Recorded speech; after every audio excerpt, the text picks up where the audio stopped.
we go. Charles Aster died from multiple stab wounds to the chest. Yeah, frozen together with his unknown murderer in a loving embrace. Not a lover. No. Why didn't I put that somewhere else? No love lost. God damn it. So we're all here now. So we have a couple of new players joining us since, unfortunately, John has moved from playing to watching. He's a voyeur now. Stalking us. A voyeur. Yeah. Watching He's joined our Chinese spot. That's it, yeah. Doubled our viewership. I was just going to say that, Dave. Double viewership, hasn't it? So we've got one real person and a Chinese bot. Yeah. I guess if perhaps if our new arrivals would like to maybe just briefly introduce yourselves, if there's something you want to promote. I know at least Colin has his own channel. So if you want to give us a quick hello and maybe say a little bit about yourself, or like I say, plug something. No probs. Hello everyone. I'm Colin. First time in this group. Glad you welcomed me on board.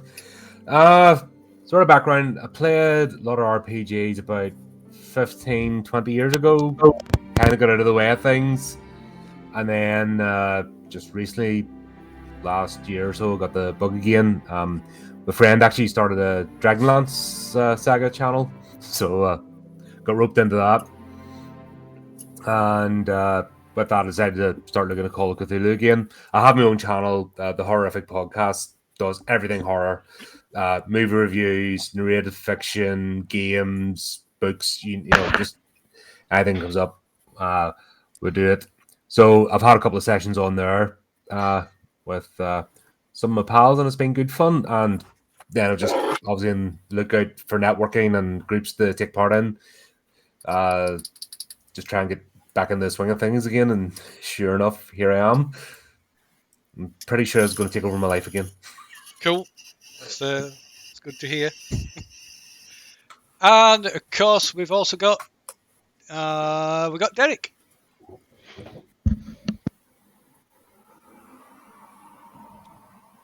Oh, we did have Hello. Derek. Oh, This is Derek, and I am a fairly new member to this group, and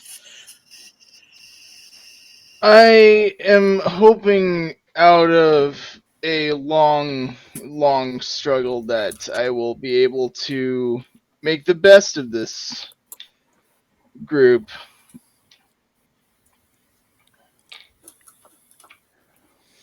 Well, anyway, we're glad to I have will you be here. playing. I will be playing as Norman. Yes, so yeah, that's a good point. Good point. If you like, both want to maybe introduce your characters.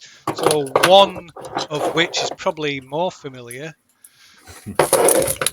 than the other. Yep. Okay, so I will be playing Dr. Charles Highsmith.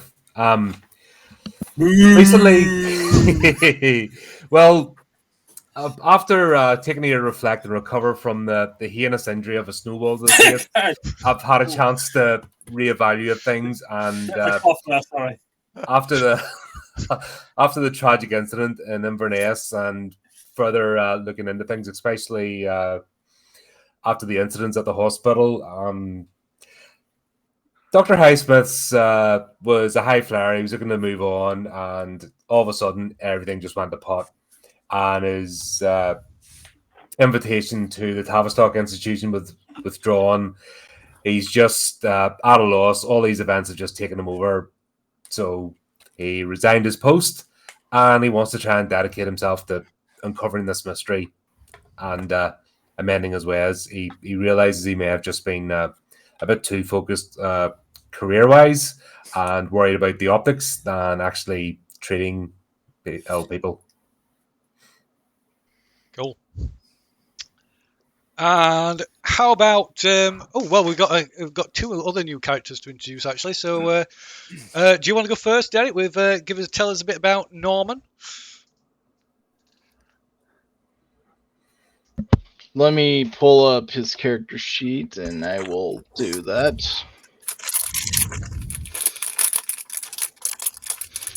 Anyway, Norman is a former war hero of Australia, but being as poor as he is, the only weapon he could use at the time was nothing but a war boomerang. Later on, he became a private investigator, mainly focusing on the cases that most people would either bury under paperwork or completely ignore altogether. And when it comes to ideology, he is basically an atheist.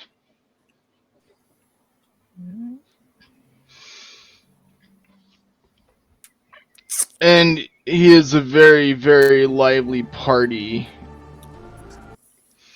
person and loves the arts. And that's about as much I can tell for the moment. Okay. So in which case we'll pass it over to Andy. Yeah, we just knocked development phase off mine as well, Phil. It's still Oh, locked I in development. do apologise. One moment. It is still in you, development phase, isn't it? Actually, Yeah. do you want to There we roll go. my skills for me? Oh, yes, you want to, yeah. Go on, you go ahead, Andy, while I'd sort this out. Yeah. So I'm George Martin, private investigator. Gerald will have come across before because I was employed previously by Dr. Harry and Charles Aster and Gerald in the previous adventure to do a bit of digging for him. It's you. So it's so I'm back with a vengeance now to help you out, Gerald. I've sort of come on full time, done a little bit of background stuff for you regarding the hospital and people like that, and other people, Mr. Bacon and You couldn't. Quarrie and You couldn't get steadier work, could you? no. No. Could, would, should, can't. So yeah, no steady work. Decided to jump on the bandwagon and come and help you out. What I will say about him, it's 1928, is a member of the Communist Party of Great Britain. Yeah. He worked as a police officer, previous police officer. So during sort of 1926 general strike, he from there where he sort of got into communism through there. So yeah, his beliefs are he's not a full-on communist, but yeah, he leans towards that way. He likes the ideology of it. Communist leaders champion socialism. That's it. Yes. Never have a lot of today. Yeah, absolutely. Yeah, likes to sort things out with his fist. Good with a knuckle duster. Okay, so there is the other thing that Gerald has come since events up in Inverness. Gerald has come into quite a lot of money, although there were some stipulations. Yeah, there were some stipulations attached to that inheritance that was left to him by from Harry. From Harry, yeah. Ooh, fancy. Yeah. Won't solve his incontinence though. The main one being that it was to use the money to set up an organisation, fund an organisation to further their investigations or foiling of similar threats that they encountered leading up to the events in Inverness. So, with that in mind, what form has that taken? And we will. So, like I said, we're going to jump forward quite probably almost a year. So, we're going to assume that that you've managed to recruit some people to the cause. As I think we spoke about this earlier. I think it seemed seem reasonable to expect that George Martin would probably be one of the first. Yeah, first people I'd turn to. Yeah, Yeah. useful chap. Yes, that's what I like. Get me out of them hard times. Give me some steady income. Since there's already some connection, and perhaps so whether it was Norman or Charles that came next is I suppose is down to you, Gerald. So what form does the agency take? Is it public? Is there a name, or what kind of form and structure does it take? I see. What was his surname? Our Bancroft. Dead. Harry Bancroft. Harry Bancroft. Forgotten him already. It's a year later. Yeah. I remember his. Yeah. He didn't like him that couldn't much. remember his surname. Yeah, it went that much. Right. Where's my bottle of Jack Daniels gone? I think. Sorry, go on. I'm listening. think I would probably call it Black and Bancroft Investigations. Just in Black and Bancroft. yeah. Black and. Just in Black and Bancroft Investigations. Not blackened Bancroft as in post cremation. Well, they did have frostbite, so it'd be blackened finger ends and stuff. So, yeah. Well, yeah. Black and Bancroft, okay. Well, Black and Bancroft Investigations, or just Black and Bancroft? It's also PI. Yeah, I'll run it with my bookshop because it's not hidden, but it's not just it's not like a ring the bell and walk in kind of thing. I think we'll be picking our cases for investigation. So we don't. I think that there's enough money knocking around that it's not. And obviously, my incredibly popular bookshop will keep me going with my day-to-day finances. So it's more rather than people coming and paying us to look at cases. This is going to be more. Obviously, I've already got subscriptions to all of the periodicals. Yes, it's more of a there seems to be more to that than meets the eye. Yeah, so sticking your noses out rather than waiting for people to come and go, oh, I've lost my cat and I think it might have been stolen by ghosts. It's more checking out the 40 times. Checking out 40 times, sifting through the obvious bullshit for things that might be signs of a more imminent threat, while attempting to avoid anything particularly equine in nature. Oh yes, yes, your irrational fear of horses. I'm still not a fan of. I don't run away from them anymore. I had a bit of an incident with some sort of flying horse that tried to eat me. Space horse. Space horse. Fell out of the sky. Tried to eat me. Killed the farmer. Killed the farmer. Possibly some dogs. Possibly some dogs. We never know. At least one dog. One of them was all right, I think. Since then I've not been a massive fan of horses. But yeah, it's going to be a checkings out on our own terms rather than a public investigation thing. Not to say if somebody comes to seek us out, we've probably not had a chance to make a particular name for ourselves, I wouldn't have thought, but in the last year. Yeah, so I mean, you have possibly got. You still will have contacts anyway. Yeah. I mean, you've still got maybe not as strong a contact as it would have been if Harry was still alive, but you have got at least some level of contact, sort of association with Graham Roby still. Yeah. And of course, there is the wonderful Mr. Alistair Crowley. Yeah, Mr. Crowley's my best mate by the end of it. Not that that's anything to worry about. He's another fine, upstanding gentleman.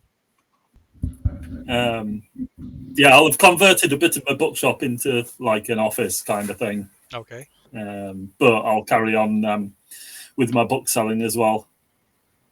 Maybe being a little bit more, now I've got a bit of cash, a little bit more, what's the word I'm looking for? Choosy about the nature of the books that I have rather than selling any old tat. Unless it's to an obvious sucker, in which case, you know. The gin money rolling in. Yeah. Mother's ruin. So, with that in mind, then, which of the remaining two potential members will have been the next two? I would have thought probably Norman, who I'm assuming George has probably introduced me to Norman, seeing as private detectives all cross paths with each other, hang around together in bars. Swapping stories and such like. Obviously, I know what was Highsmith's first name. Charles. Apart from Dick. Should I just have a middle name of Richard Head? Is that the way? Yeah. This is going to be an interesting meeting. You know him. So obviously we know each other, but I think it'll probably take the year for hatchets to be buried. Perhaps, Dr. Highsmith, seeing as we were not on great terms, and winning my trust will probably take quite a while. So yeah, it's probably the ice is just beginning to thaw. Yeah, I'm assuming that I've probably needed to go to him for a couple of, or I've needed somebody with that sort of psychoanalysis set of skills. He's going to make amends, so I've probably given him a couple of chances. Possibly. In previous cases, it's possible that he would have approached you with this, since he's got this kind of, if I get the right picture, he's got this kind of redemption thing going on. So yeah, correct? So yeah, if he's approached me, and of course I wouldn't grovel. Told... You know, I'm not that sort of man. I wouldn't demean myself that way. You know, at the end, I did have my principles, and I acted in such. You know, and it's not my fault you get over emotional. I'm just that out there. But yeah, if he's trying to make amends, I've probably told him to piss off a couple of times. But when I found that I've been in need of somebody with psychology skills or psychoanalysis skills, and old Harry hasn't been around, I've probably given him a chance to redeem himself. Cool. And allow himself to wheedle his way into my good graces. Is there anything else anybody else wants to add while I try desperately to find my bottle of Jack Daniels? God, if only I wasn't what kind of role would that be? Spot hidden. Spot hidden. Yeah. So I shall be. Continue. I shall be with you in spirit. Yeah, you can have some of this if you want. That is his bottle, Dave. Yeah, I broke in earlier. Sorry, was his bottle. Although, to be fair, this is substantially nicer than Jack Daniels, which everybody knows. Daniels, my old friend. I've come to drink from Smells you of white. again. Yeah, I'm not a fan. I'm Mr. Exciting with tea. Orange cordial, that's how I roll. There we go. So I have 16-year-old Lagavulin. Ooh. And some Vinto. Nice. You know. And a coffee mug. Yeah, That is quality. yeah. Nice stiff Vimto. Yeah. Nice stiff toe with a legable in chaser. Yeah. I know how to party. That's a heavy Thursday night. Yeah. Panic over. Way. Hey. Okay. So, did I miss anything? Did you have anybody have anything to add to that then, or? No, we know Dave's drinking Vimto. We're talking about the important things. I'm sure we'll get to the game eventually. Yeah. You know, gotta get the important subjects discussed. Cheers, Dave. Cheers. Oh. Gus is drinking decent whiskey. So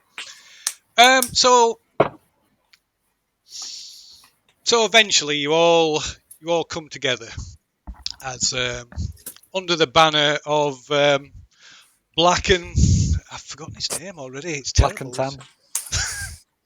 No. Black and Bancroft. Oh, that's it. Yeah, that's it. Have to keep looking on the wall. Checking Black the sign. and Bancroft. So yeah, you all come together under this banner, and so you, I seem to remember I also hung around with some dancer or other, but I can't remember his name. Swine. I feel his ghost permeated the walls here. He's going to haunt you forever. He wasn't very good at dancing. He was a star of stage and screen. in his own head. Yeah. George Martin's a fan, by the way. Is he? Yeah. Legend in his own time. Yeah, George Martin is a fan of him. He was fascinated by Charles in his theatre days, and that. And he always hoped to return to his former glory. And he was almost starstruck when he carried out a little bit of work for him. So he didn't want to say anything at the time, but yeah, he was like, he knew who Charles Aster was. He was quite blown away by it. In your face, is that because Gerald. his mum was a big fan? Yeah. That's it. Okay, so it's now sort of late The October. game is basically just putting Bill off his stride. Easily done. So it is October the 31st in 1929. And as a small favour to Graham Roby, you have been looking into a missing persons case. One Agatha Sims, one of London's bright young things. If you're familiar with the phrase, the bright young things of the 1920s. Mm-hmm. So they were kind of like a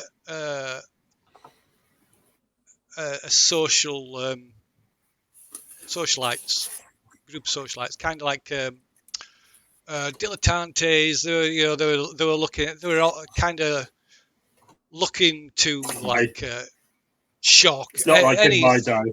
Sorry? Not like in my day. Kids nowadays don't know the born. So yeah, they're kind of like self-centered, really jaded. Don't being everywhere, done everything. Everything's boring, unless it's something that they haven't done, and then it's What's her name? Agatha Sims. Agatha Sims. So yeah, to arrive late at the theatres is just so boring. To be arrested by the police is just so boring. But by contrast, doing something that's unfashionable or I think nobody else has done, or is really sort of shocking or extreme, then it's simply divine. It's the look to they think there's something special and above themselves. Kind of spoiled, perhaps. Like really. every kid today. Yeah, exactly.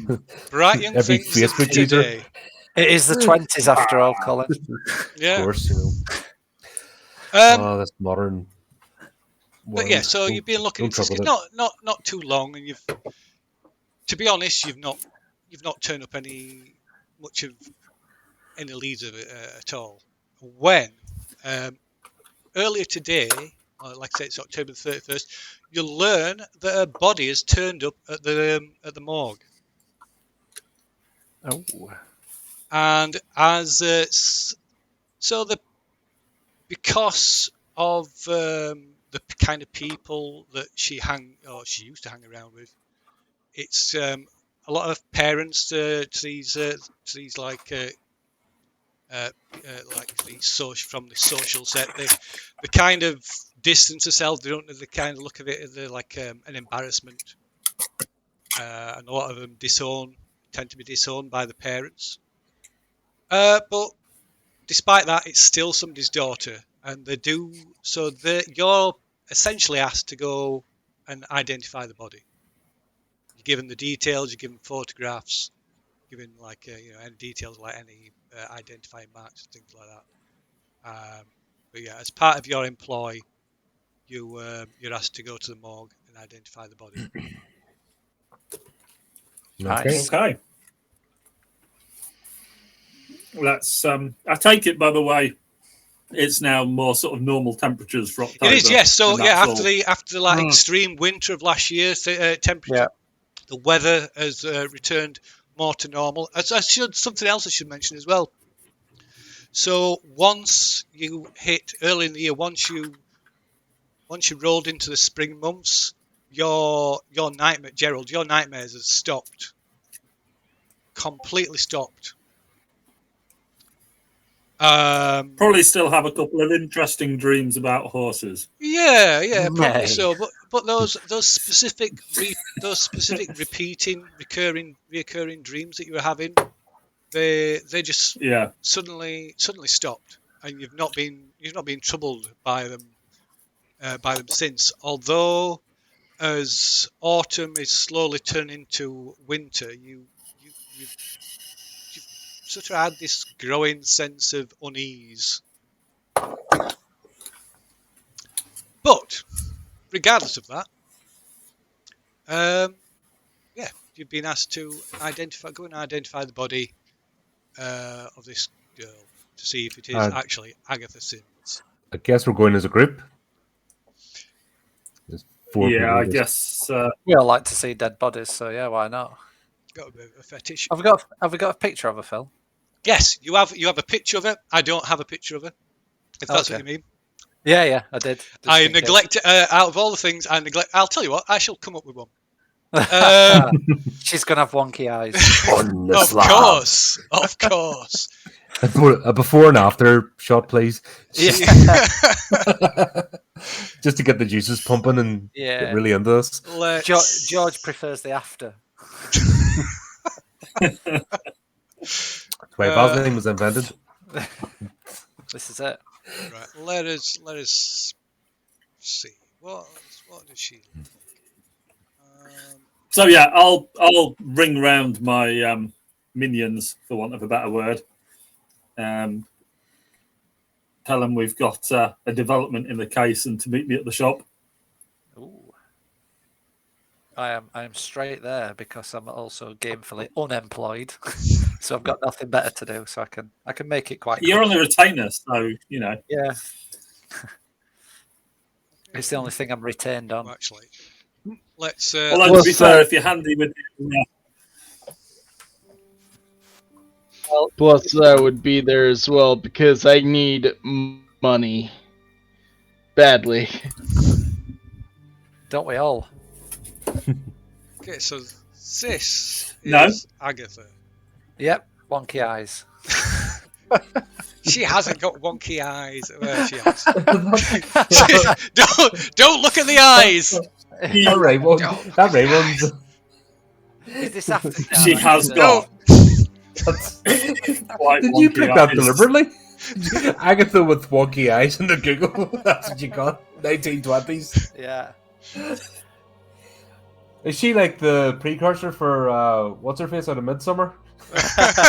Yeah. The May Queen. Oh god. Starting off with the bouquet. They all had stigmatisms in 1920s.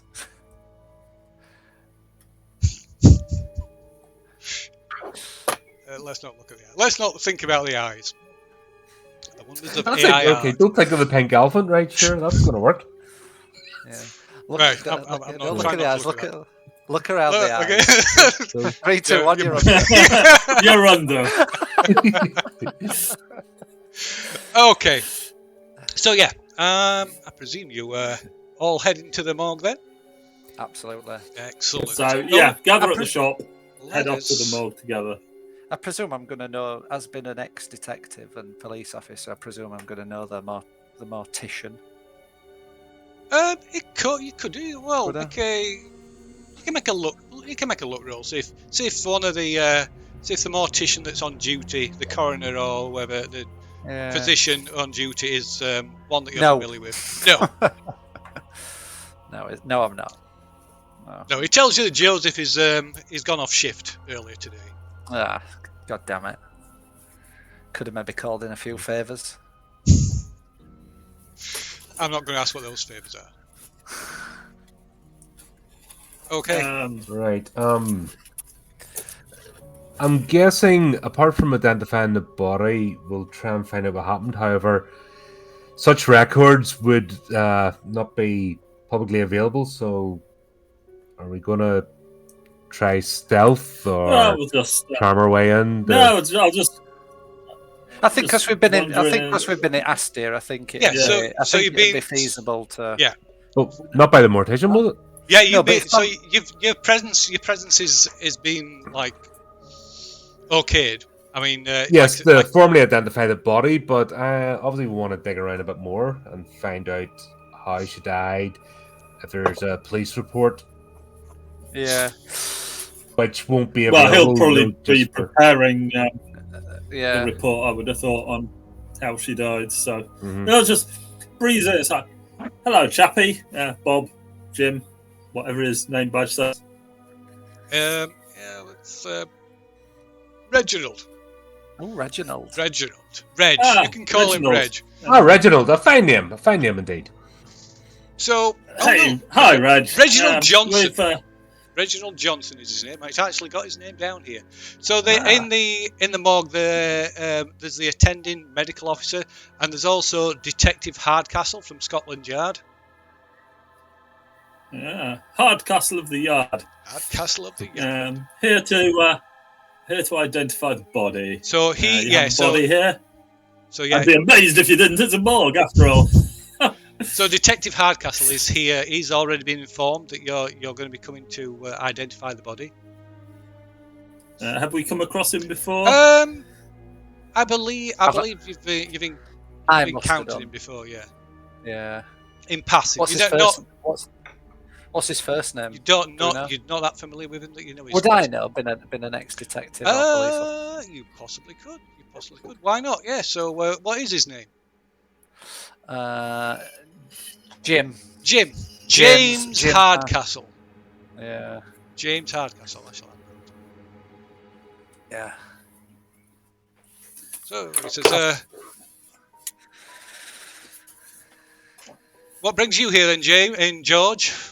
Ah, nice to see you, Jim. I hold my hand out for a hearty handshake. Says, "Are you looking for Ruby then?" Well, you know, just we've been asked to come and identify the body of. Favour? Yeah, it's been a favour, really. You know, Agatha Sims asked us to come and identify the body. Well, from what I hear from the governor, somebody's been pulling strings. Really? In what way? What do you mean? What's your? Getting you here for one. Well, I know. I mean, you know what these parents are like. We're These important kids, people. you know, some of them are you know, the parents aren't even interested in, you know, in some of them, you know, what they've been up to and things like that. So, you know, we're just here as a favour. What's the story on it anyway? Well, so I we mean, pulled... you're not here for nothing. No, well, I mean, I'm working, aren't I? So, so the body was pulled from the Thames by the embankment after a member of the public alerted a nearby constable. All right. And as he's talking, the medical examiner, the doctor, he pulls the sheet down, revealing this naked female body. She looked to be in her like mid-20s. Definitely a body. Definitely a body, and yeah, it's clearly the person in the photographs. It's without a doubt, it's. You can tell by the Agatha. wonky eyes. Yeah, the wonky eyes, that birth defect. So is what are you thinking? She's been drowned, or she has drowned? Well, that's what the coroner's, that's what the medical officers go here to try and determine. So the medical officer, Dr. Johnson, he turns and says, "Well, I did an initial examination earlier, but there's no obvious apparent signs of the cause of death. So we'll have to wait until I've completed my autopsy. Should have a report ready by this evening." Oh, okay. Such That's a shame, these young girls, that it's almost like a cry for help, attention from their parents, and they don't receive it in return, and this is how it ends up. It's just kids, isn't it? Teenagers today. They don't know what's what. Not like our day. Well, of course, that's with maturity and a more sensible world at the end of the day, but this modernist 20th century, and I don't know what is going to become of it, but yeah, terrible indeed. Does a lot of this go on, Reginald? Are you seeing a lot of this in various circumstances with these young people, or since last year there's been a steep rise in suicides. Now, whether this is a suicide or not. What, same age? Or No. like 20s, or just in general? Just general suicides, particularly along the artistic types. Yeah, just like craziness early in the year. Yeah, it just seems weird that we've sort of been, we've been called here to identify the body. We could definitely say it's Agatha Sims, but right. I'll definitely tell you that from the pictures we've had from the family and that, it is definitely Agatha Sims. So he says, "Can I see the pictures?" Or... Yeah, sure. Right, he sort of I just hand him over the few. Yeah. Okay, so few pictures we've he got starts there. looking over the bits and pieces that you brought with you. At this point, the examiner pulls over a trolley with various surgical implements and starts to do his get to work. I mean, do you want to hang around and watch? I was just going to say, yeah. Do you mind if I hang around and watch the autopsy? It's not my first rodeo. Well, if some people. Yeah, but is it your first autopsy? If you've got the stomach for it, some people don't find it a pleasant experience. I've seen things you people wouldn't believe. Yeah, he won't shut up about them either. Space horses. Space horses. Oh, you don't start me on space horses. So, are you all going to hang around and watch the autopsy then, or you just you can just go over to one side outside, kind of. Is there a comfy? I'll find a chair or sit on a. I'll stick around. You're going to stick around? Mm-hmm. I was maybe going to try a biology roll to see if I can pick up on what he's doing or if he's looking for anything specific. Okay. Well, you can. So you've got what level of biology have you got? 51. 51. So yeah, you don't need to make a roll. So if you want to watch, you can see he's just going through like standard procedure at the minute. Nothing. Not looking for anything specific. Just ruling various things out. Basically, he's gonna after checking her eyes and her ears and mouth. Then next thing to do would be start opening her up, essentially. Yeah, so did you go into the Thames? What I'm looking for, did you go into the Thames post-mortem? That's what they're trying to. So that'd be what they're trying to determine. Yeah. Okay, so like I say, he's checking inside the mouth. There's nothing, no foreign objects in the mouth. There's no blockages. Checking the eyes, and as he rolls the head over to one side, that's curious, and he gets a pair of forceps and goes to goes to insert them into a left ear, and as the forceps nearer ear, this looks like a slug. This black slug sort of like oozes out of her ear and drops with an audible ping onto the metal metal table. Rather odd. That's not something you see locally. More something from SETI Alpha 5, I believe. What's that that's fallen out of her ear, Reg? Peers a bit close and goes to try and pick it up with the forceps. It's just, Jesus Christ! It's like can't even what the. He's trying to pick up, and this thing actually grasps it with the forceps. This thing visibly forces its way out the forceps and starts slithering across the top of the table.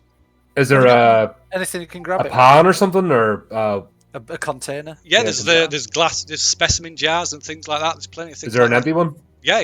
Yeah, right. Just empty specimen jar. Just plug it in the table. Okay, right. So managed to scrape it off and slam the lid on this jar, and it's like I say, at first glance it looks like a slug, but it's clearly not. It's just kind of this shapeless black tar-like substance. Reg, have you ever seen any of them before on any bodies you've autopsied? No, I have no idea what that is. First thought it was like a slug or some kind of leech. Maybe it's some kind of leech or something. And this thing, it quickly crawls, slides up the side of the jar, and you can see it. It's trying to force the lid up. And although it's got, it's clearly no chance of doing it, you can see the top of the lid sort of bulging slightly where it's pressured against it. So it's far stronger than something that size has any right to be. Is that lid secure on there? It looks like it's making a good effort to get out. Yes, like what an octopus would do. Yeah, seems quite smart. Hello. We come in peace. Have we got anything we can secure that lid down with to make sure it don't get out? I'm not sure the threads. I'm not sure them threads are going to hold that thing in there. Can I have a natural world? You can have a natural world if you wish. Yes, why not? I hesitate to ask for a cult or Cthulhu mythos this early in the day. Roland's in. Game over. Bye. Nice to meet you. Oh, it's like a slug to me. Yeah. Put a bit of salt on it. That'll sort the little blighter out. Yeah. Or copper. Copper. Slugs really hate copper. Fire? Like copper. I hope that's the only one. So so the examiner, medical examiner, he starts checking over the bodies to see if there's any sign of any more of these things. And after we'll go grab a jar each, just ready to. Before he carries on in that, Reginald, do you mind if we keep hold of that? Well, I think it's. I think I'll have to stay here. Really, we need to look into what it is. By all accounts, we're supposed to provide you with to cooperate with you, provide assistance. So, I mean, look, we're all here to work together. We don't want to interfere, and we don't want to tread on your toes. We're here to help you as much as as you can help us. Really, I just thought. I mean, if it looks like a slug, sounds like a slug, and walks like a slug, then it is a slug. But that don't look like no slug. No, I would say that's not. So he finishes like checking over the various orifices, like probing into them. And please use forceps. Maybe not touch your hands to the No, body no, right yeah. now until we're. There's no I was thinking fear the there. thing. He's pulling me in. We should take a picture of it. Yeah. Set up the camera in the big flash. Boom. Yeah, can it stay still for 40 minutes while we take a picture? So well, you can get well, not instant cameras, but you'll get like flash cameras in this period, like small flash cameras. Yeah, they only need a tripod. Yeah. Hey, wait, say cheese.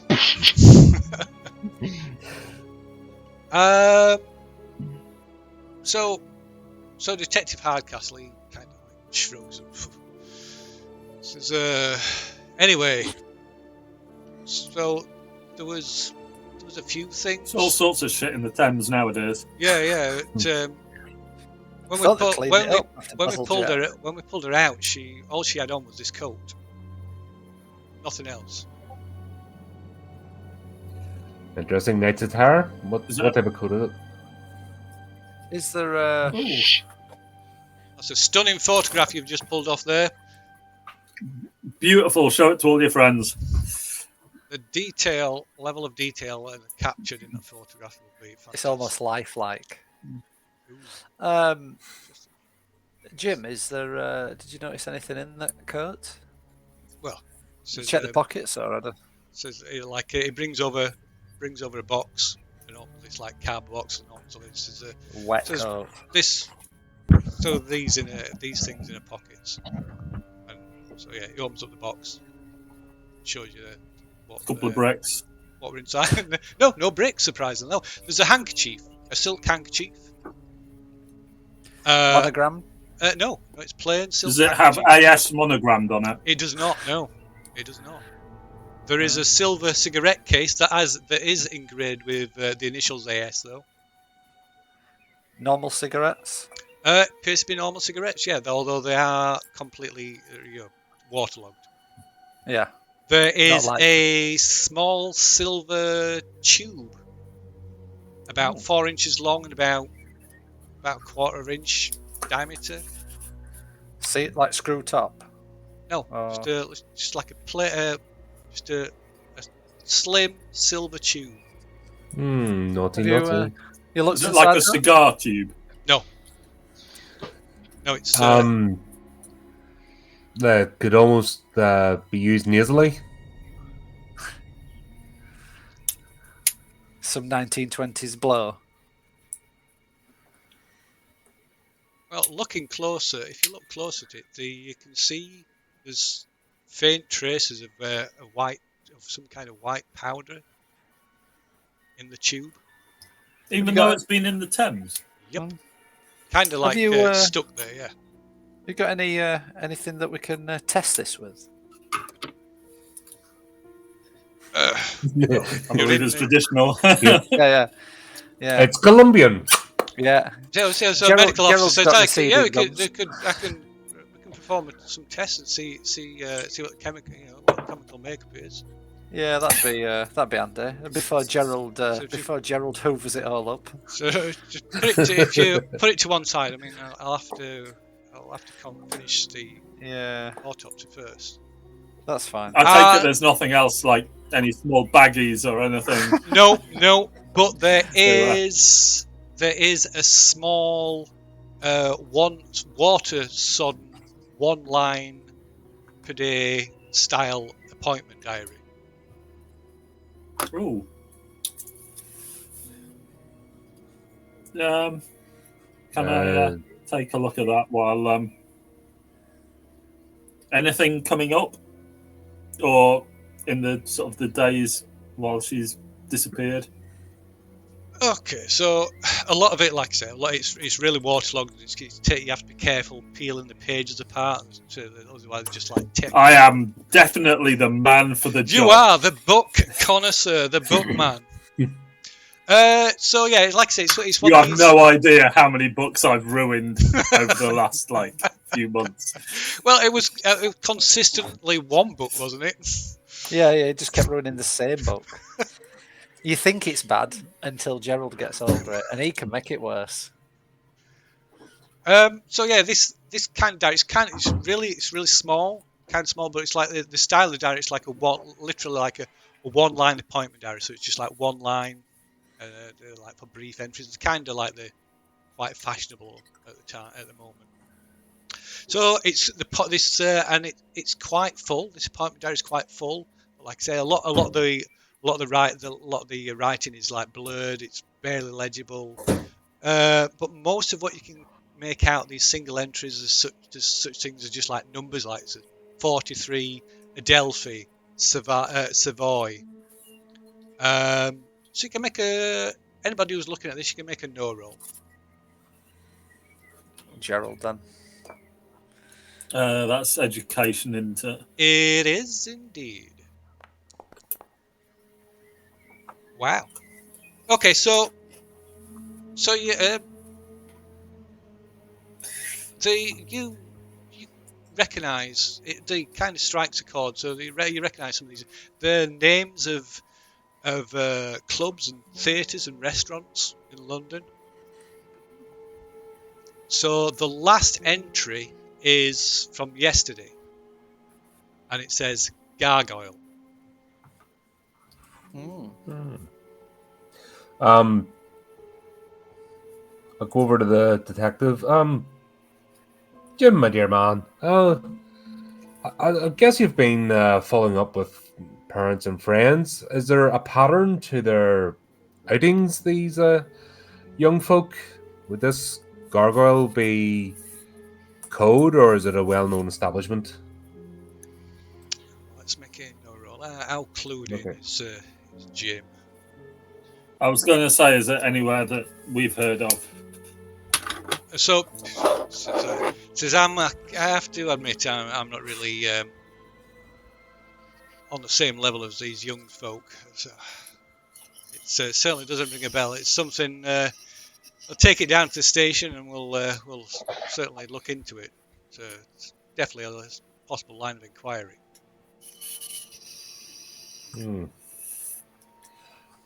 Well, the last place she went, a line of inquiry. Well, I never think police force nowadays. This is they why do have their methods. This is why he's a detective. Yeah, this is why it's Scotland Yard. Yeah. Only the most mediocre for this job. And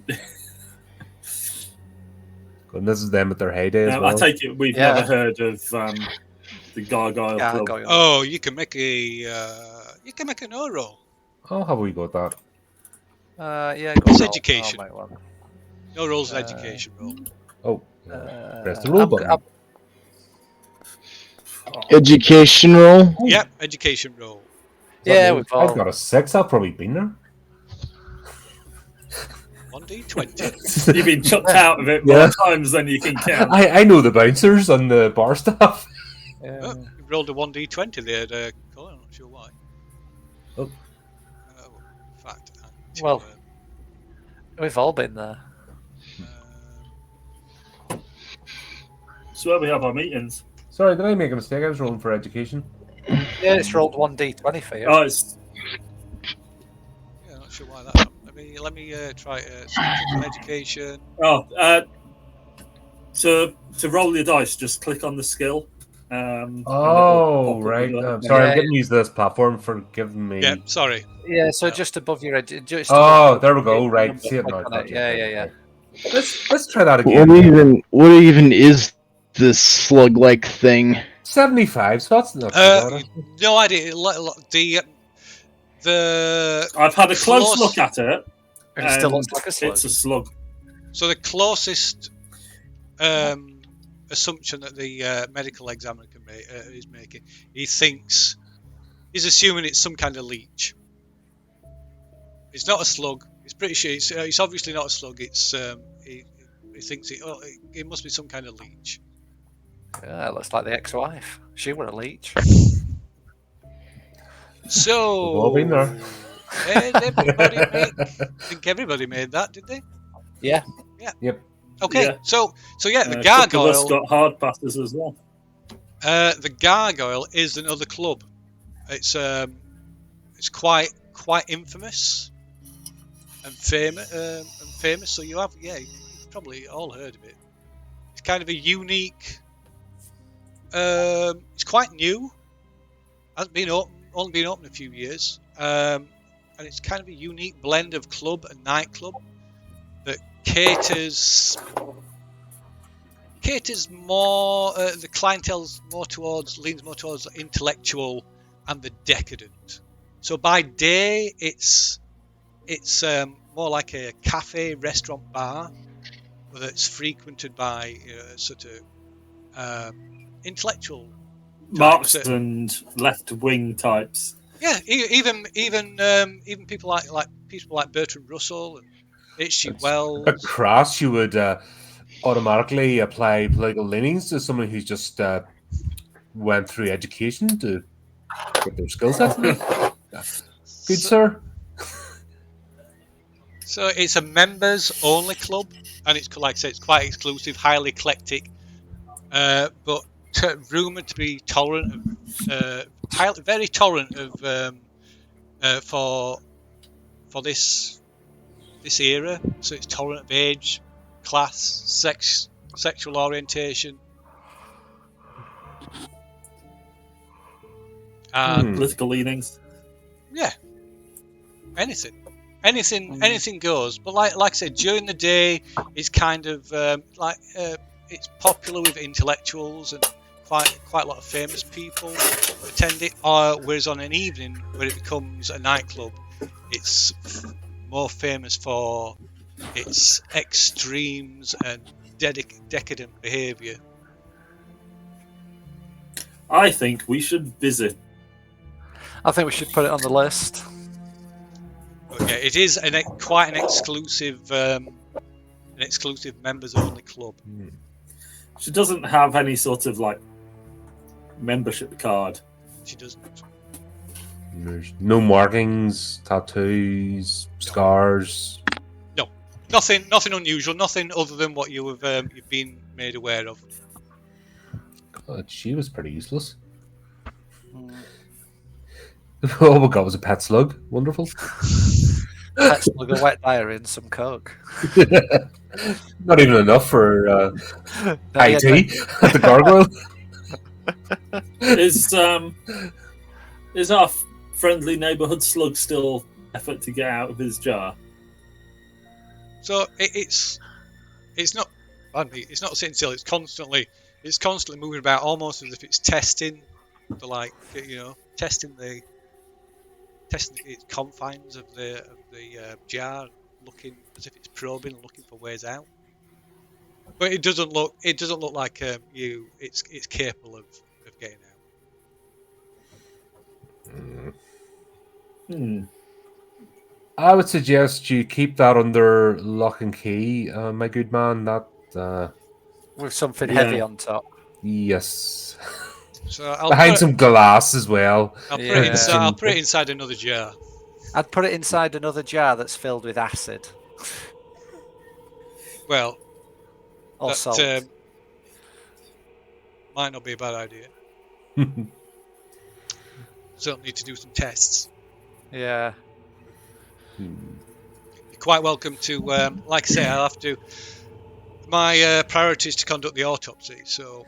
Yeah. Anyway, carry on with this autopsy. But, I'm interested you're welcome to see what you find. Well, as I say, we've been instructed to offer our assistance, so you're welcome to return. Well, when you're done with that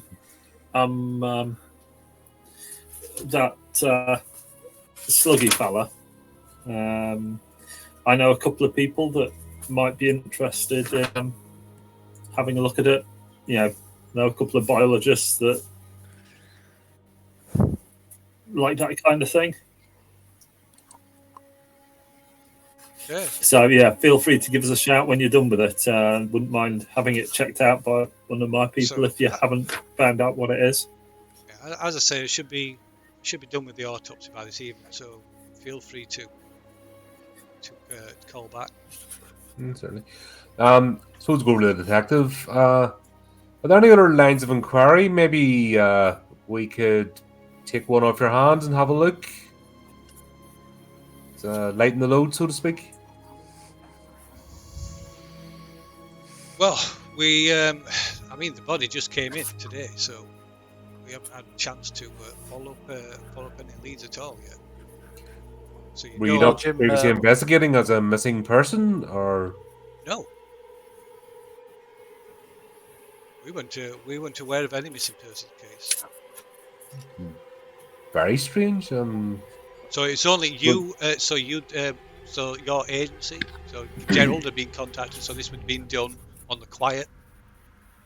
As a missing persons case. Clearly, the parents of friends of Mr. Roby. Yeah.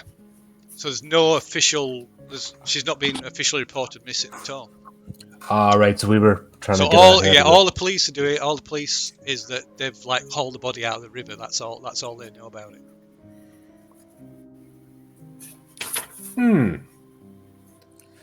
Jim, would you mind if we took a poke at the Gargoyle Club? Asked around there, we've seen it. Or maybe the last place she was before. Can we see that? Can we make that out in the diary? Before the Gargoyle. Yeah, what were the last two places? So the last two places. The place that she possibly actually was before this happened. Well, yeah, the last place that she's supposedly been to was the Gargoyle. Oh, she was actually she had an appointment to go to the club. She'd been to the club. Yeah. So that was yesterday. That was the 30th. Today's the 31st of October. Okay. Shall we go for high tea or wait for the evening's festivities? I mean, I think we're probably better off asking now while it's maybe quiet. Because if we go now, if we don't get anything, we can go back later. There might be a change of staff, bar staff, people working there. So if we go now, we can then go later as well. So maybe we've a shot at being two lots of staff, maybe double as chances. And more likely to get in as well this afternoon. Yep, sounds like a plan. Okay. So is that what you're doing? You're heading over to the... I guess we're going to the Gargoyle. Okay. So we'll come back for the autopsy later. And Charles, gonna call sluggy fellow Charles. Yeah, because he was slimy as well. Reminds me of somebody. He can't move. I think it's as well as Charles. Such a unique animal. Sort of give you old side eye, and rather quite.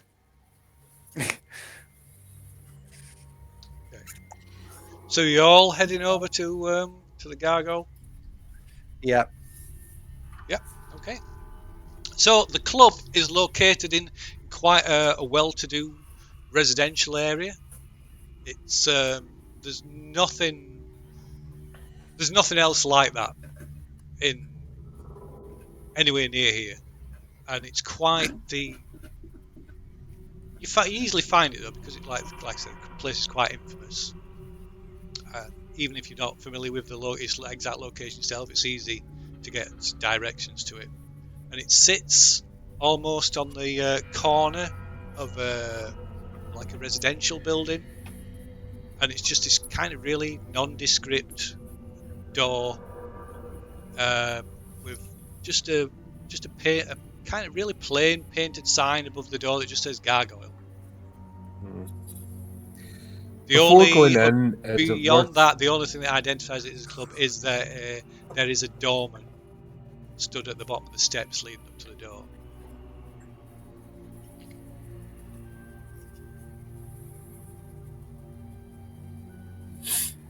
Maybe if we just ask him really nicely, he'll let us through.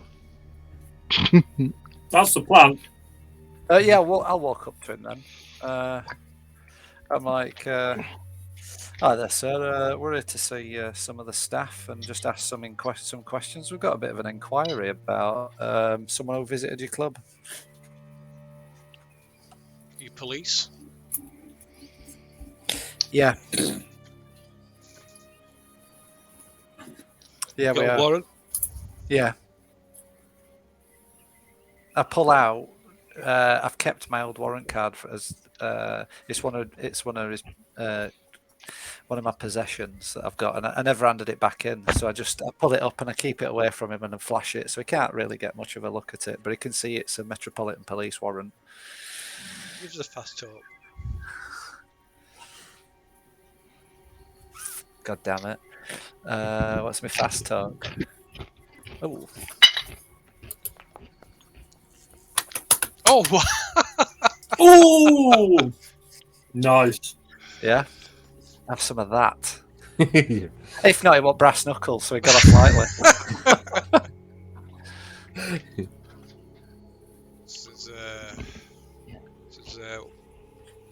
Just wait here a minute. I'll just have to go and see the boss. Don't be too long. Yeah, goes up steps, disappears inside, closing the door behind him. And after just a few minutes, he reappears and says, "Yeah, better come on in." Cheers. Says, "Let's keep the police thing quiet." Yeah, no one needs to know apart from us.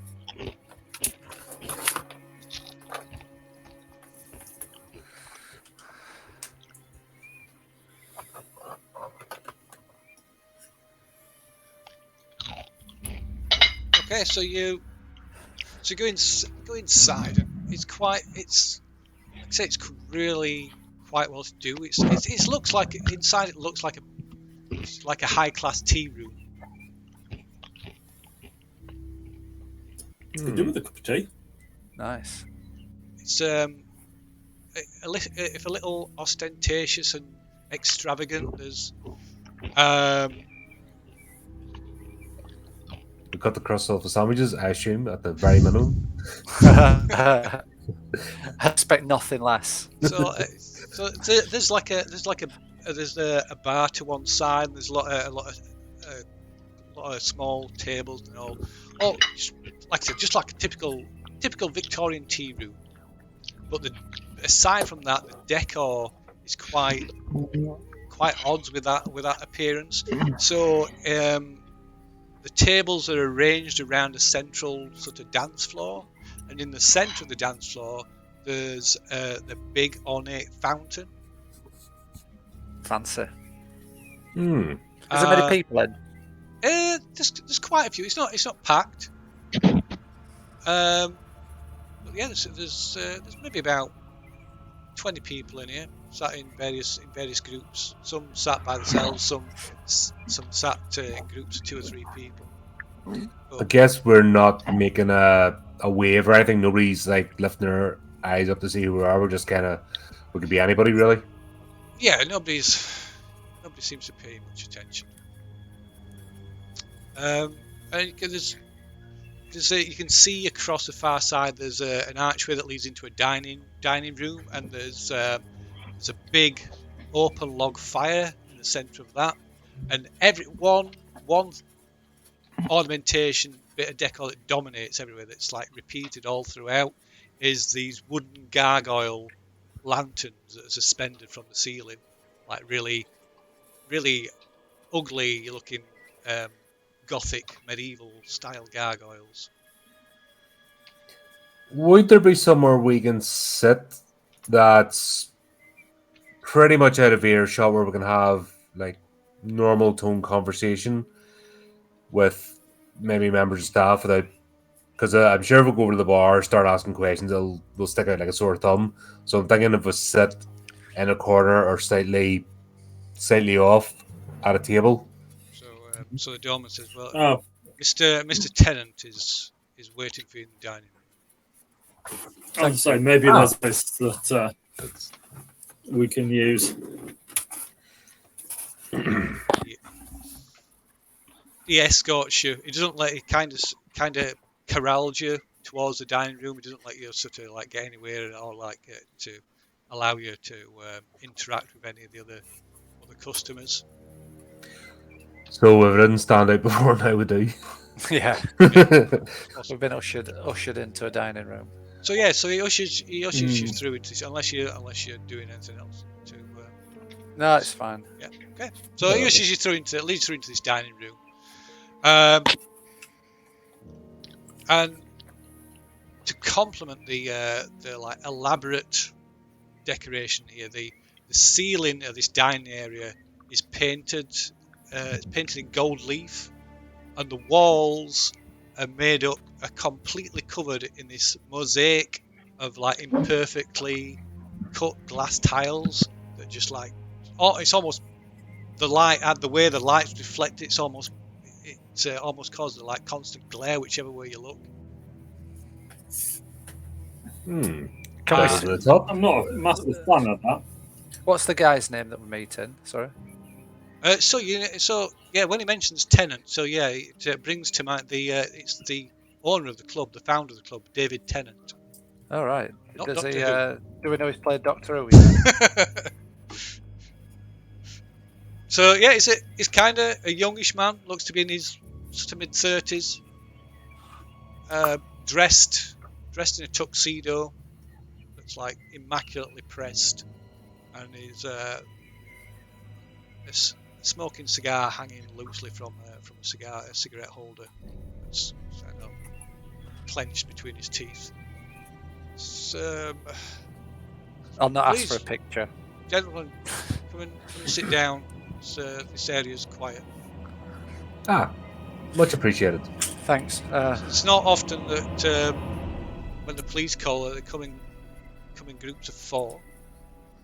I'll be honest with you. I'll be honest with you, Mr. Tennant. We're not all police. I'm from the Metropolitan. These are some acquaintances who are helping me on a case. They've got expertise in other areas that I don't. We're trying some new tactics, some new investigation techniques down at the yard. So yeah, I apologise for the ruse to get in here, but yeah, there's nothing else untoward. Okay. New investigation tactics and be blundering about a bit. Yeah, we just aimlessly wander around until we bump into something useful, and then follow that. Yeah, we're going to call it consulting detectives. This is it. Yeah, detective work. Yeah, it involves a lot of cocaine. Have you got any? Yeah, we normally operate by the kilo.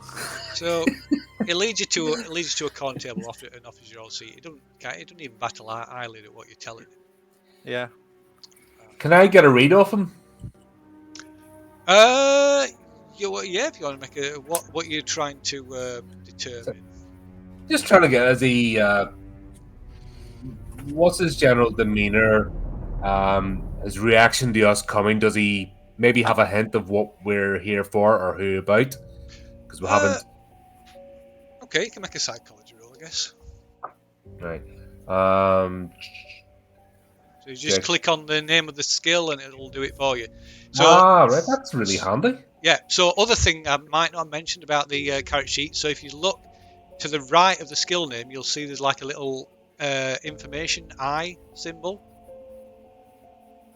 Oh, hang on. Little circle, it's got a tiny little like eye, like basically if you click on that, it opens up a window, gives you full description of the skill and different ways. Oh, right, yes, got it, right. Yeah, perception skill. So I want to get a perception. Was he expecting us? So it'll be psychology. Yep, psychology. Yep. Right, let's rule that. Okay, so no, you don't get the impression he was expecting. You see, is understandably seems a little curious, but he's not worried.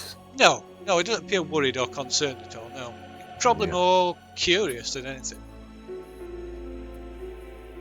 But he's certainly if there's anything else, then he certainly knows how to hide it well. Right. So he's just kind of no no, like I said, no sign of like any. Poker Not face, lacking. basically. Yeah, they're not lacking emotion, but yeah, he's just totally calm.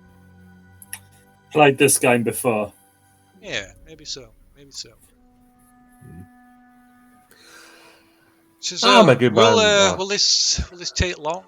I do have an appointment later. No, don't worry. We're not here to take up much of your time. We've just got it's just a couple of simple questions, really. If I'm honest, it's we've been asked to look into a case about a young girl called Agatha Sims. Uh-huh. Have you ever come across that name before? Well, we have a lot of members. I imagine you do in a place like this. Obviously, certain names tend to stick in the memory. Mr. Famous names.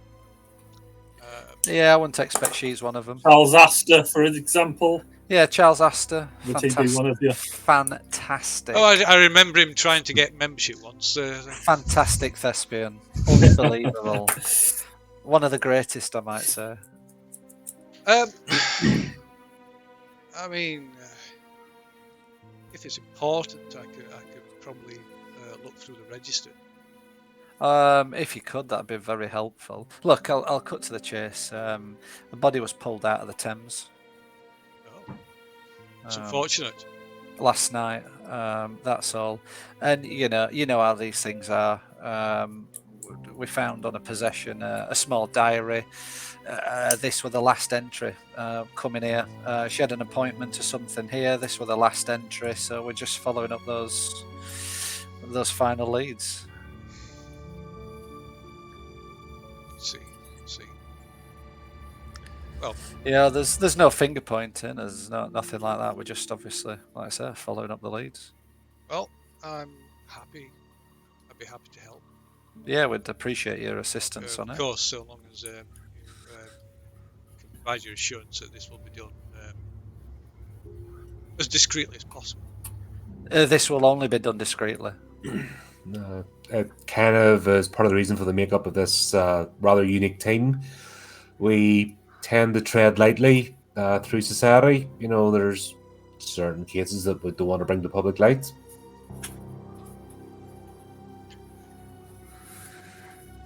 Okay, so he nods and he gets up slowly from his chair and says, I am useful, good sir. I'll go and check the register, the members register. What was the name again? Agatha Sims. Okay. I got no reaction then at the name. You can make another psychology roll if you want. Yeah, let's have another crack. I just want to, just try and read him as each new thing's brought to him, just to see how he reacts. Yeah, I spoke to him, so I'll make one as well. Yeah. Okay. It don't matter, does it? I have no Okay, idea. so No idea. Whoa! Whoa! Got in there. I actually like the slug. I got inside his ear, and I'm like, I'm right the bit I in am there. so glad we brought a competent I'm going to say, psychoanalysis. we brought a competent psychoanalyst who has not got Yeah. a clue of what he's seeing. It's almost as bad as Harry was. This is why he's no longer a doctor at an institute. No, I wouldn't say that was my fault. Such incidents happened. Gerald, and you actually took Denial as well. Yeah. Yeah, Gerald, you took this guy on already. He's still on probation. He is on probation. Yeah, that's that period's been extended for another 6 months.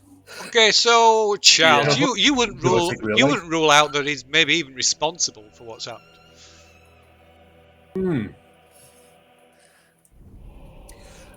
Has he left the room?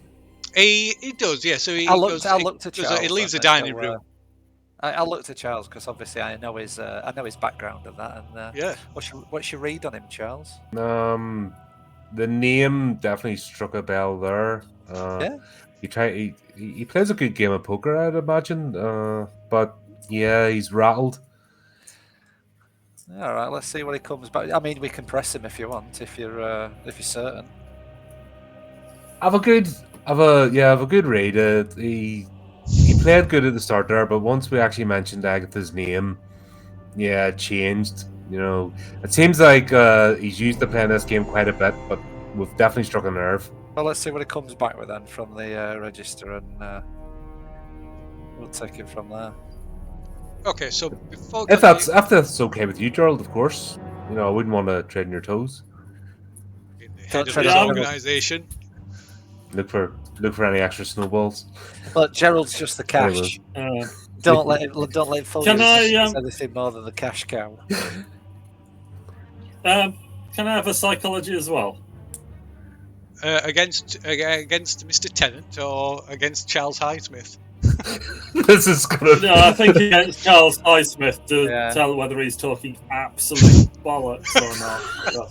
That's fairly strong suspicion going on. Who needs an enemy in this game, eh? He is. Yeah, That he is For God's sake. completely out of his depth.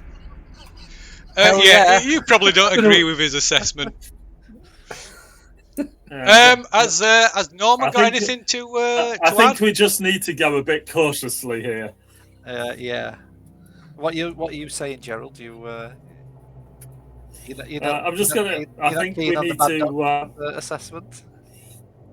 I think we just need to tread a bit cautiously here, Agreed. and not go in all guns blazing. Yeah. Despite the good doctor's Terrible. inclinations, you're still new here. I think we just need to be cautious. Well, Fucking note in it. Your name is going in the book. Not in the book. So one thing before we continue, one It's in thing the about book. the with the skill rolls. I don't think I mentioned it when I were running through Foundry with you the other day. So when you fail a skill roll, you have two options. You can you have three options. You can leave it as it is. You can spend luck points from your luck stat on a 1-for-1 basis to lower the result to get a success, or you can push the roll. So pushing roll is basically re-rolling, but to push a roll, you have to justify why it's done. Yep. And then there's also consequences, isn't there? Yes. Or- So if you fail a push Yes. roll, it is bad. Well, depending on the situation, it can be bad. It's like a really bad fumble, which yeah. No, You can just click on the kind of if you worse. click on the two skulls. It opens. Yeah. a So little yeah, drop-down if you click on the thing, it'll expand it. Well, you can't save it. A fumble's a fumble. So you can't save a fumble. With no amount of luck or pushing, you can't do it. Absolutely screwed that up. A fumble is a fumble. It can't be saved. If it Pulp Cthulhu, you could. Oh. But yeah, generally, if you click on a roll, it'll expand it, it'll break down the roll, and it'll also give you the option of. There'll be buttons that give you the option of spending luck or pushing the roll. But yeah, so mechanical. Has Norman got anything to add to throw into the conversation?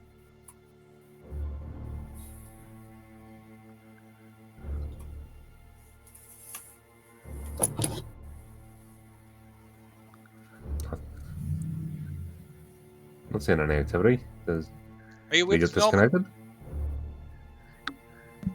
It's still. I was wanting to take a look at the artship of the decorations and stuff like that.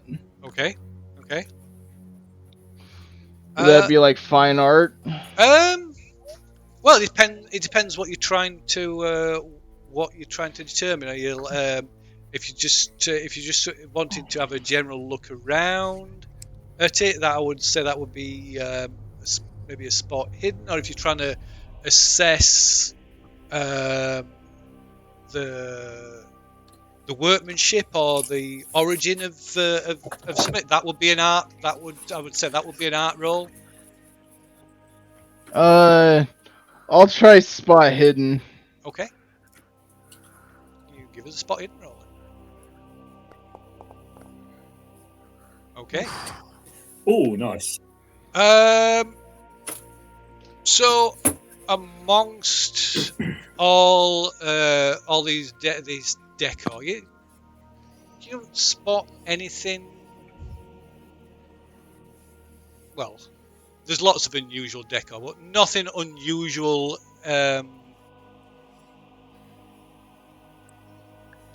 Nothing out of line with the rest of the decor. But what you do spot is on one side on the table is a bundle of flyers that are still wrapped up, still like twine around them, advertising a performance of The King in Yellow, sponsored by a Mr. Alistair Crowley. Marvelous. I tell the others about the flyers. Probably going to get some fairly severe flashbacks here. It's triggering Gerald.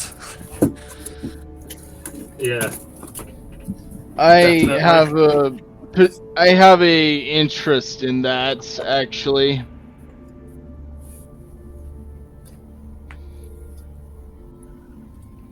And this is... You have? Oh. Yeah, I'll explain later. That is the play that started everything last year and led to the death of my two acquaintances. It was also the disappearance of someone that I'm looking for.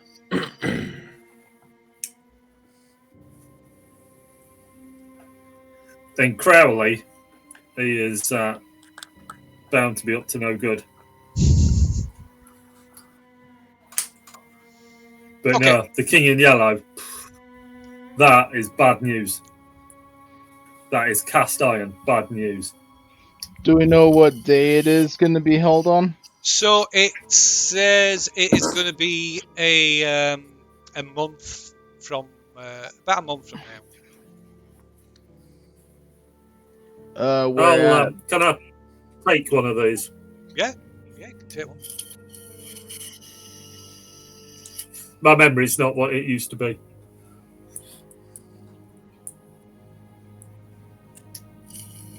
So at this point, Mr. Tennant comes back carrying this ledger. Says, Agatha Sims, you said, yes? Yeah. We did. Kind of He look at him, He puts the ledger down on the table and and opens it up. Says, yeah, points to it. Agatha Sims, yeah, she was a member here. All right. How long? Do you know how long she'd been a member? Well, this about a couple of years.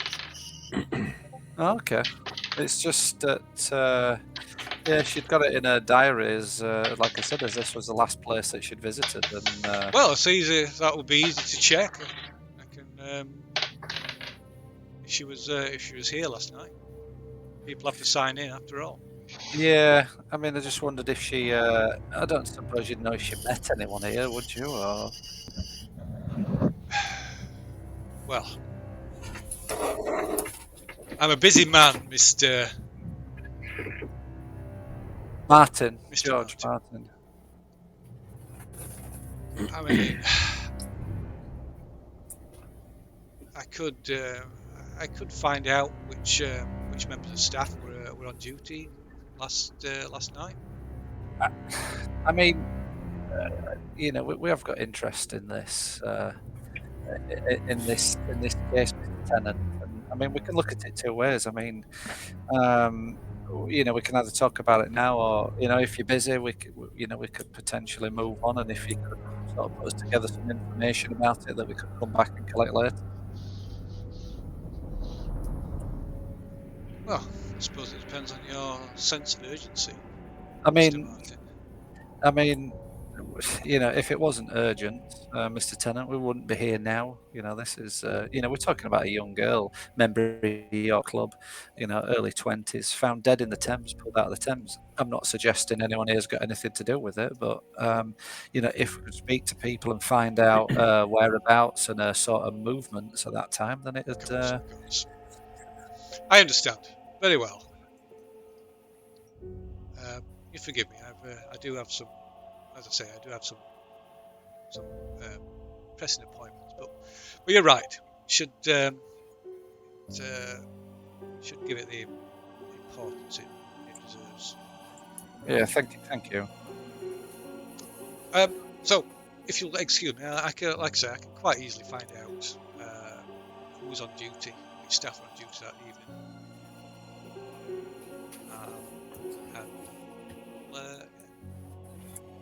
Can I get you a drink, Tom?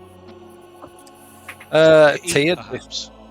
Just tea, and if you've got any sandwiches available or anything like that, it'd be great. Okay, so he goes over to the maybe a plate of nice cakes.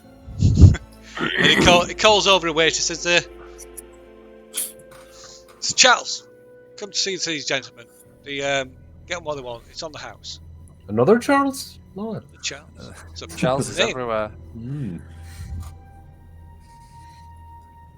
all give birth to like clones of each other.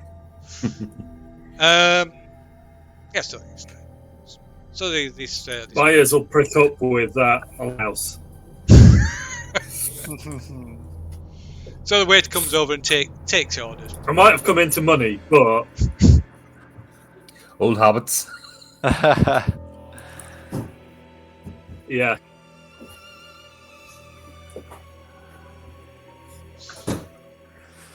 So yeah, this waiter comes over and takes your orders. And while you're partaking of a snack and a drink, some cakes, tea and cakes, or whatever it is that you ask them to bring you within reason. Definitely. Nobody said anything. So there's only we kind of got left on our own for a minute. Yes. Yeah. Yes. Whatever that's on the house. It Yeah. is. You not find that suspicious? It's a terrible thing to think someone's you see, innocent. I'm wondering if we need to make sure that he's not legging it. I'm just going to excuse myself.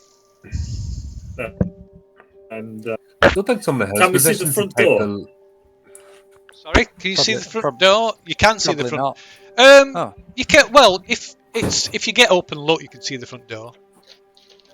You can also, if you get up and move to a point where you can see it, looking from the dining room into the front half of the establishment, you can see Mr. Tennant is behind the bar, and it looks like he's going through some more ledgers. Right. Okay. I'm just so I can keep an eye on him. Okay.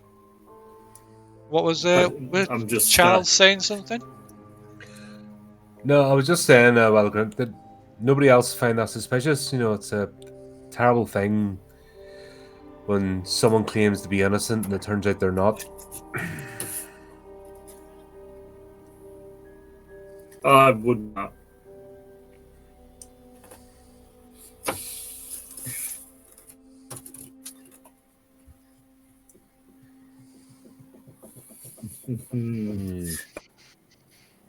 Yeah, I'm just going to keep an eye on him, make sure he doesn't make phone calls or what have you. No, it like I say, he's consulting these ledgers. He's got two or three of these ledgers on the desk, so it's seems to be going through. And every so often he speaks to one or another member of staff. Obviously, you can't hear what's being said. He probably glances up and sees you and kind of nods, kind of acknowledges you. It does seem to be playing it by the book.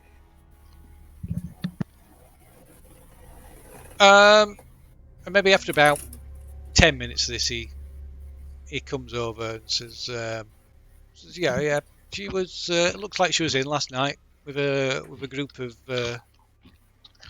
of regulars. I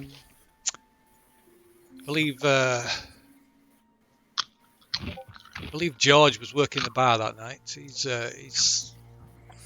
due to come on shift shortly.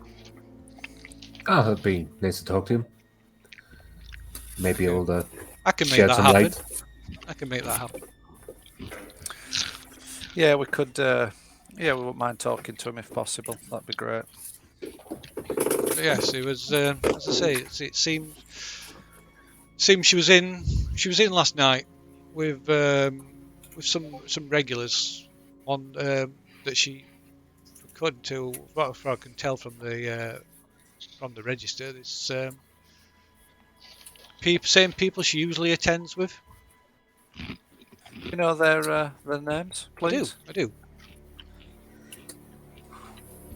That would be Adam Staunton Jones. Sorry, Adam Staunton Jones, Nina Hamilton, and let's see. Pardon me. Adam.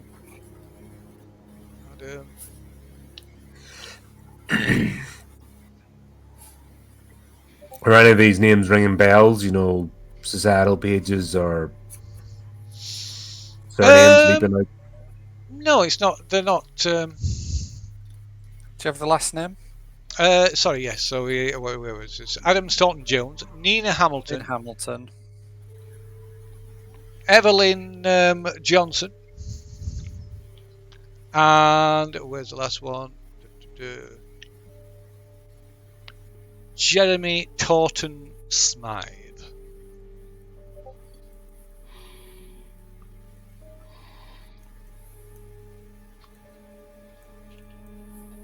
Does she often come in with these people? Well, I glanced back through the register, and yeah, seems to be attending with these people. They all signed in at the same time. You know, I know you said the regulars and things like that, but what, they're nightly, weekly, a few times a week? What? Well, they've been. I'd only scanned back through the past couple of weeks, so yes, they've been in the last about 3 times in the last couple of weeks. Okay. Popular place.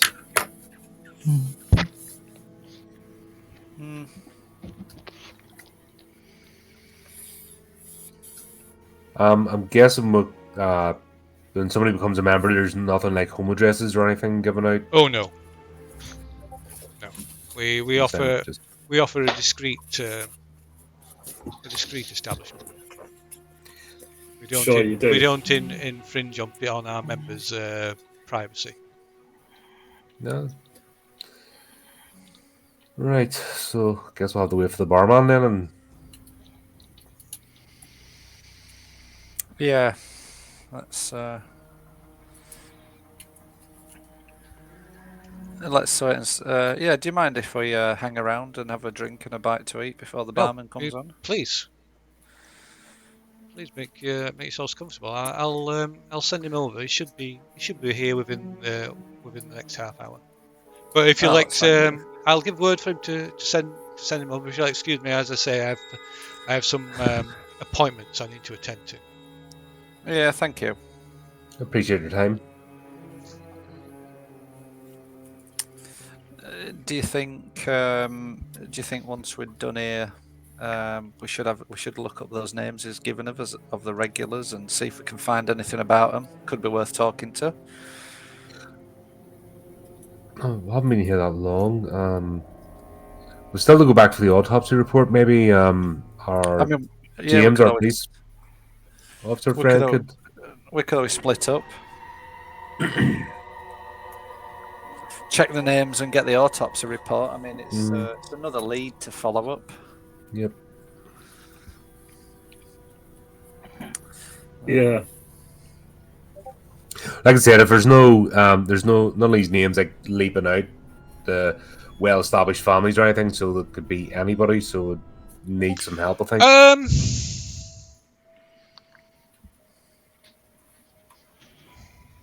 I guess you could make a if you can make a hard credit rating check.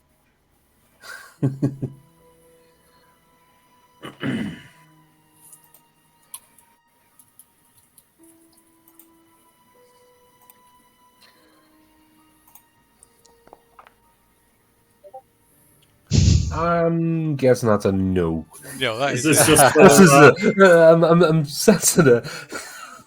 is There's this a just pattern. for recognizing the names? Yeah. Yeah, it's as good as my psychology. Well, that's why we hired you. I have a bit of a history with dice rolls and RPGs. This is just playing true to form. Doesn't everybody?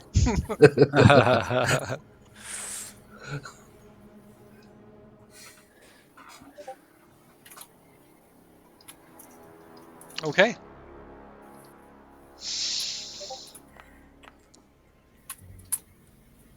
Oh. Okay, so yeah, nobody. Yeah, they're just names. Oh, Yeah, I'm not even going to bother with a score of 11.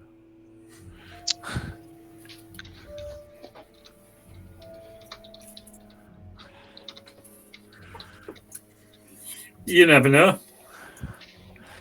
I know. I am poor though. That's why I'm doing these jobs. Like that.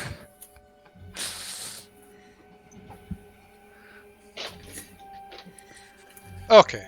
Well, it's almost as good an effort as our friend Mr. Highsmith. To be Well, fair. I mean, he is a Dr. wonder of Highsmith, psychology. thank you very much. I think he needs that doctorate removing. Or just that module on Yeah. criminal. Yeah, revoked. You only run a, you only run a Is that why I've got a sentence. yellow star now appeared next to? That Psychologist? shows. If you succeeded, that's because you succeeded when you rolled. So you get like experience for it. Oh right, but must be for the first time.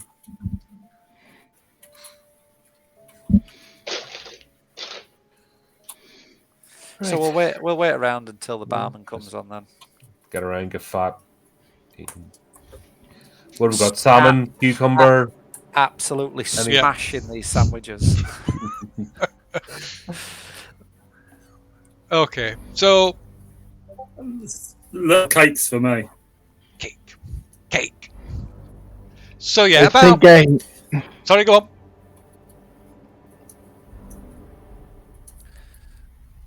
So yeah, we're smashing the tea. We've had about 15 pots of tea. Were you saying something, Derek? I was wondering if I could try using acting to kind of do a performance of the King in Yellow. No, we'll send Gerald over edge. Thought he was going to ask for coffee there. We'll have to put him down. People start going mad. People will be sick. Yeah. So yeah, it's not one of my favourite plays. Okay. What are you talking about? It's the best play. Well, I don't know. Best. You're a few people short.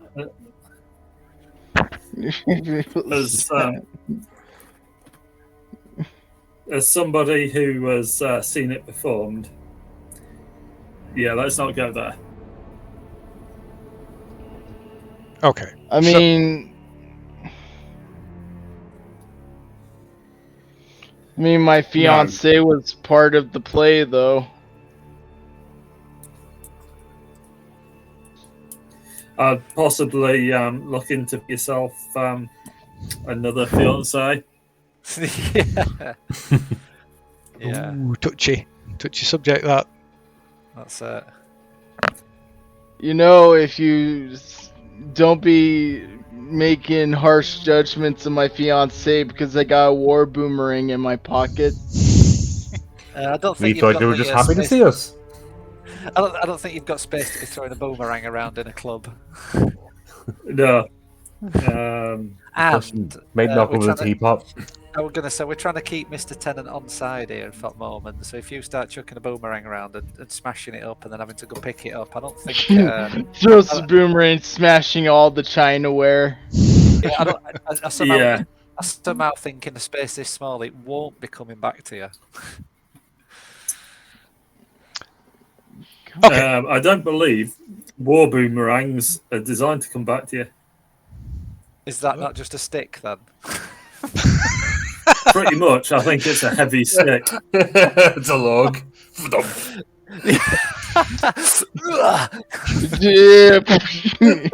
him out. Yeah. Yeah, I'm sure. I always thought that's the idea of boomerangs, that they came back.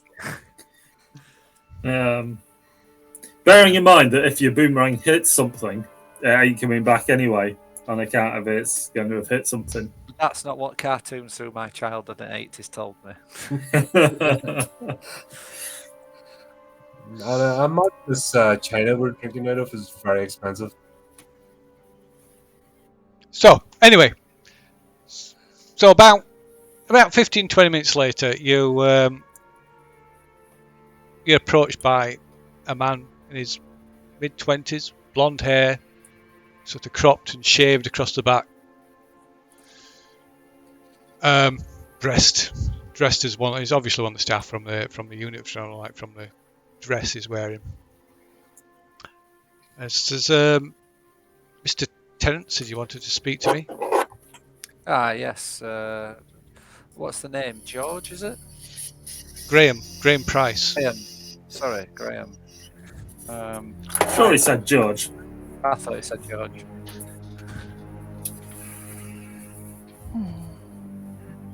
George Price. Yeah, so depends on how many Jack Daniels he's had. Is it George or Graham, sir? what do you prefer? Graham, definitely Graham. Okay. Graham, are you sure you're not lying to us already? Yeah. I don't know. This guy's got I'm a war. suspicious. Norman's got a war boomerang and he's happy to use it, so don't be lying. Well, if I think Mr. Tennant's guilty, this guy's definitely guilty then. Name. Yeah. Yeah. Should I roll a game? Yeah. Roll another 100. He's definitely a Graham. 100% Graham. Oh my word! What an introduction, eh? Yeah, Graham, ignore us. It's an inside joke. So you're a regular barman here at the Gargoyle Club. Yeah, Mr. Tennant says you were asking about Agatha Sims. Yeah, she attended here last night. Yeah, she was. I saw her. Served her and her friends last night. Yeah. How was she acting? Yeah. Like most of them, pretty wild, really. Yeah. So how long was she here? Well, they were up here till gone 11 o'clock, if I remember right, and then they went down to the basement for a private party.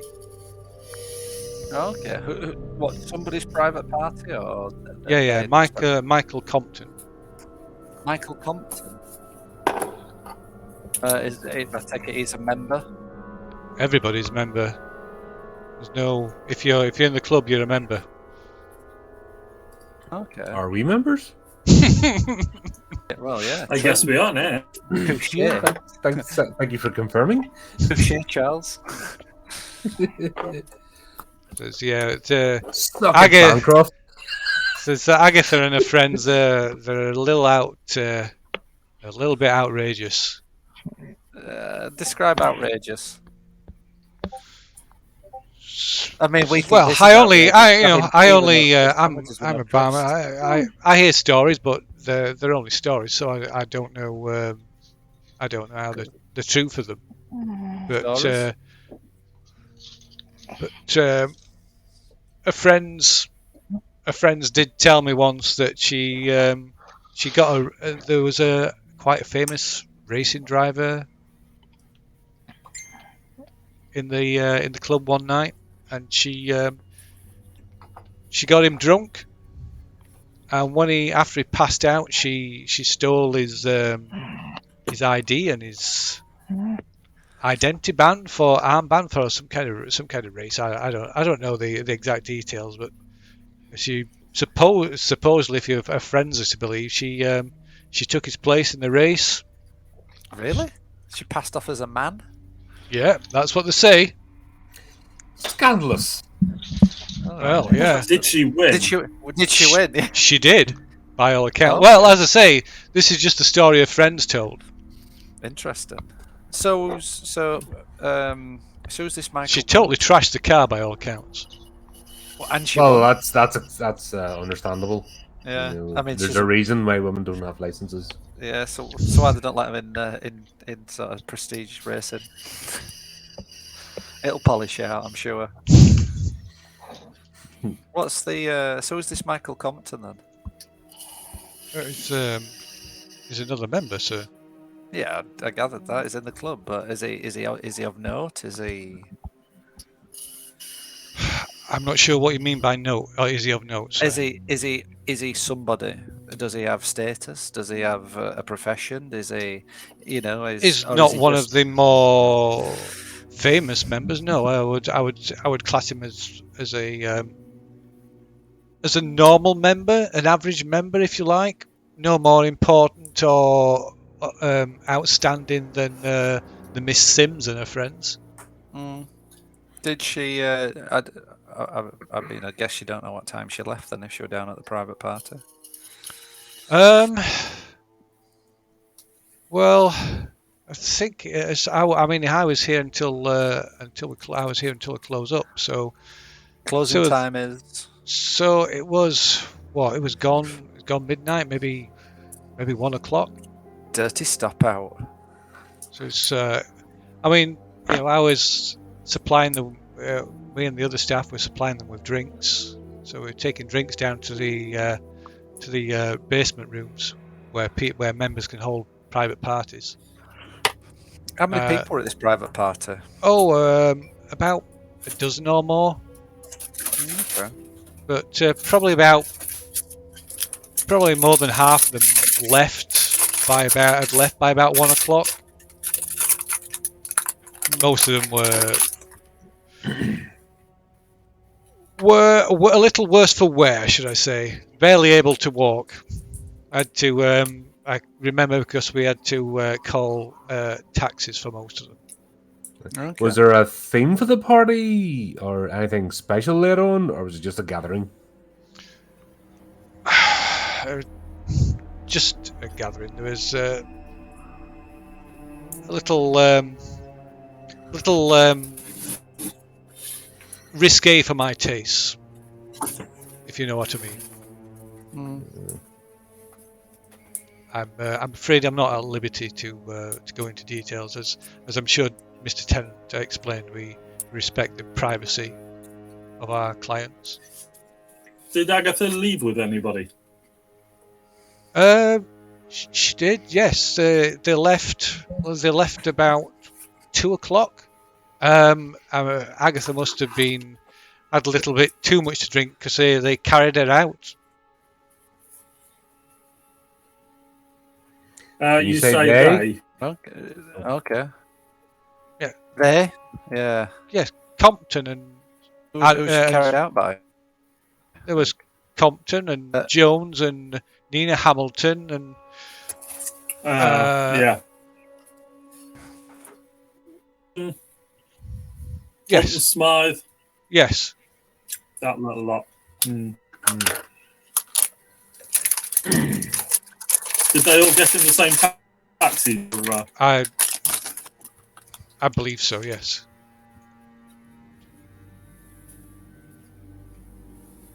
They certainly didn't. They certainly if didn't. only a private investigator that could track those people down.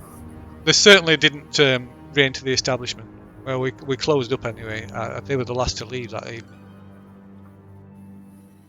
Yeah.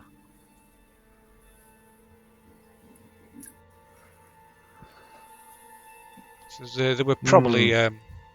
He leans in a little closer and says, "I really probably shouldn't say, but they were all quite high on cocaine as well.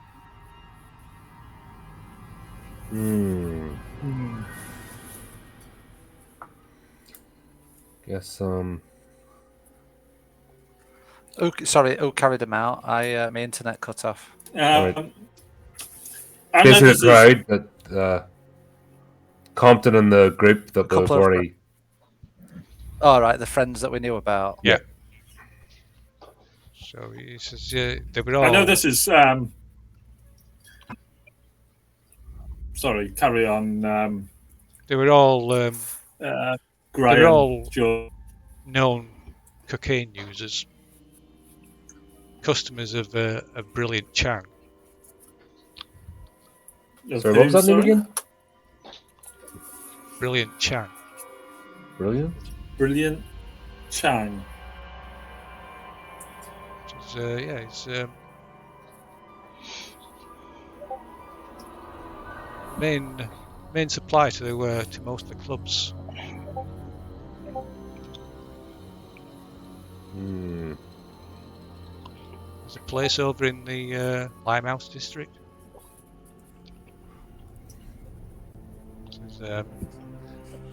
That might be where you should be looking. Most interesting. Be most helpful. I know this is quite an ask. But and I'll pop quite a healthy tip into his pocket. I don't suppose you have an address where we could contact you if we've got any other questions.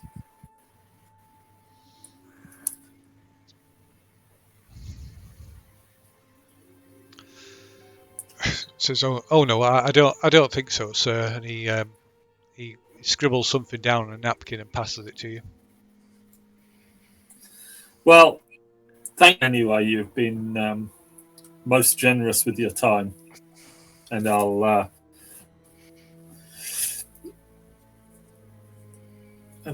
pop the napkin into my pocket.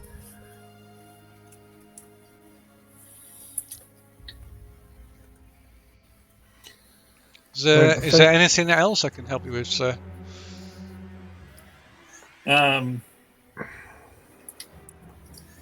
Fresh pot of tea, lovely. Some more of those little angel cake fellas.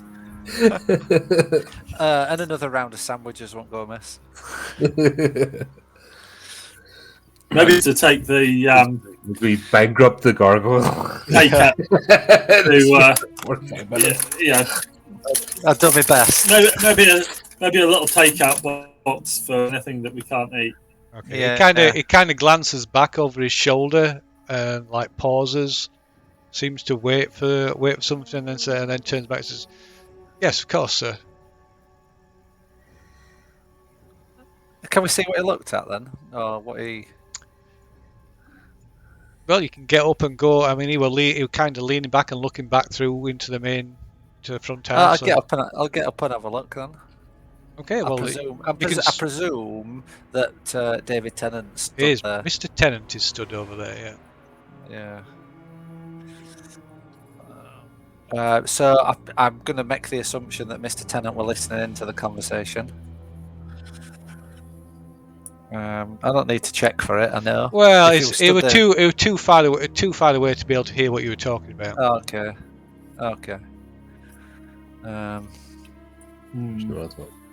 I'll go up to Mr. Tennant then and just. Is there a sign for a bathroom, or do you need to ask? Yeah, there'll be signs for a bathroom. Right. Yeah. I think I'll get up and head towards the bathroom. So unlike most places, it's unisex.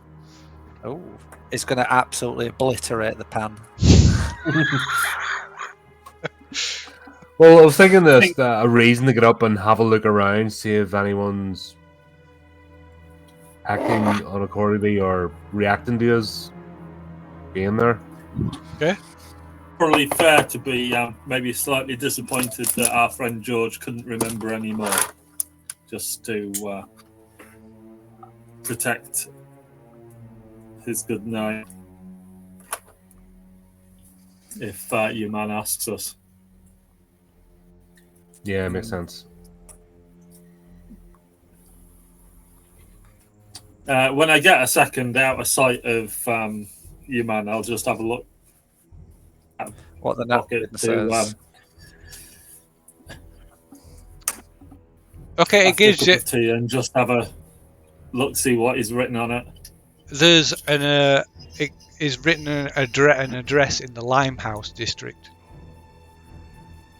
Cool. I presume that's for this brilliant Chang. Whose address is that? Because I lost my internet sort of at that time. Oh, it was the person who's been supplying that group. Brilliant Chan. All right. Supplying Agatha with it. I think Agatha and her mates. So What was anyway, that? supplies the like club, all these kind of clubs.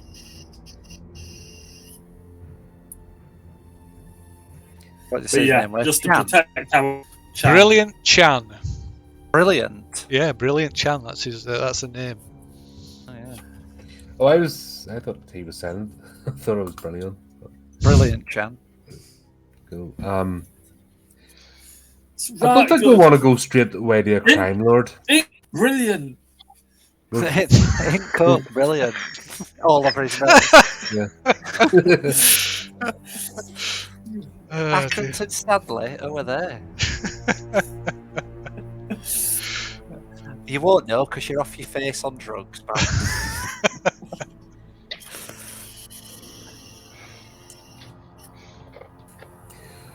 Right, Yeah, so we'll I'll head protect to our the. source anyway. Yeah. Yeah, I'll just casually go to the bathroom, just scan the place. Was anyone like taking special interest in us or position near the tea room where we were? I mean, when you get up and walk across the room, there's people look. Maybe people glance up to see. See just out of curiosity who's moving about. But no, you don't see any indication or get the impression that anybody's sort of been listening in or paying any undue special attention to you at all now. Right, so I'll do a business wash up. Okay, so make you it the look- door. So there's the door that leads off to the bathrooms. Like I say, it leads into this corridor, and it's kind of these unisex bathrooms, and there's also the corridor heads towards a staircase at the far end. And there's a sign that says private party rooms. Right, is anyone glancing? You said nobody's really glancing after me. So nobody can see you're in here. This is like a corridor. It's like you're in a corridor Right. closed off from the rest of it. Right, I'm going to take a wee nosy then towards the stairs, I think.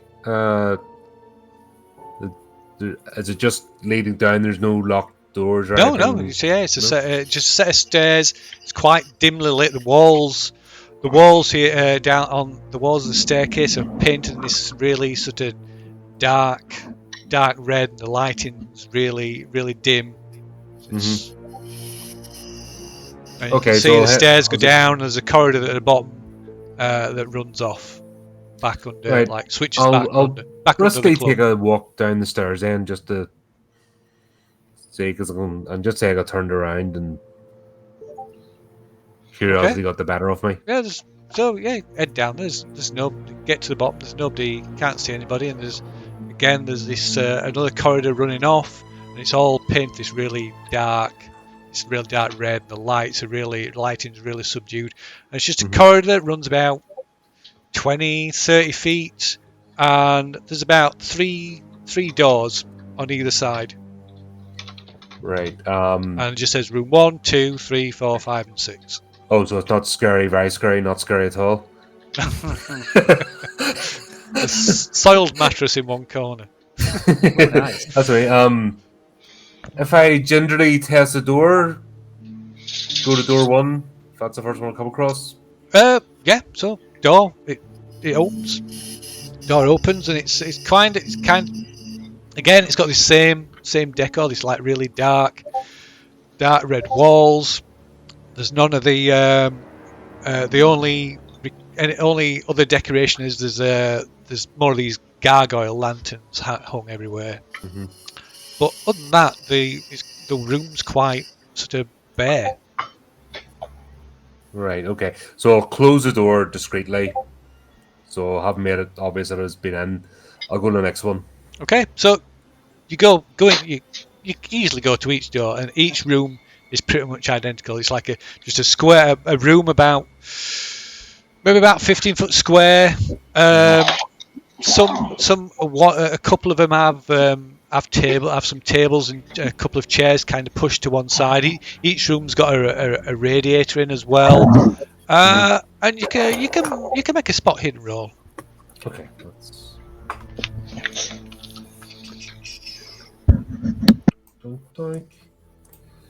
Hoover the coke up.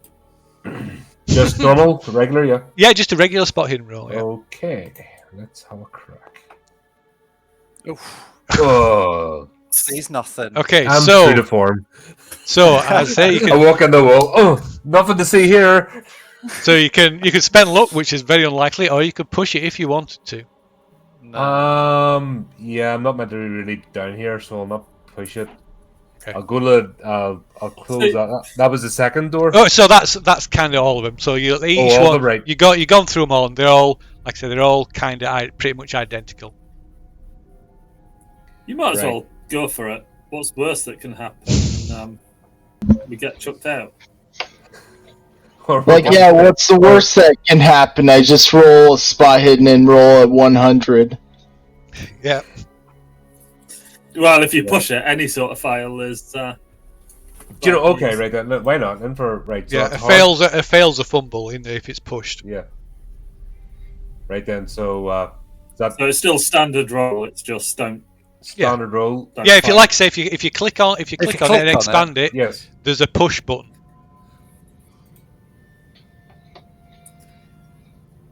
Oh, I'm not seeing right. On the right hand side. Yeah, in the Oh, sorry. chat, click on it in the Yeah. chat, and it'll expand like the that. roll, and then you'll be able to see. Yeah. You'll see a button that says push and another button that says spend 39 luck to pass.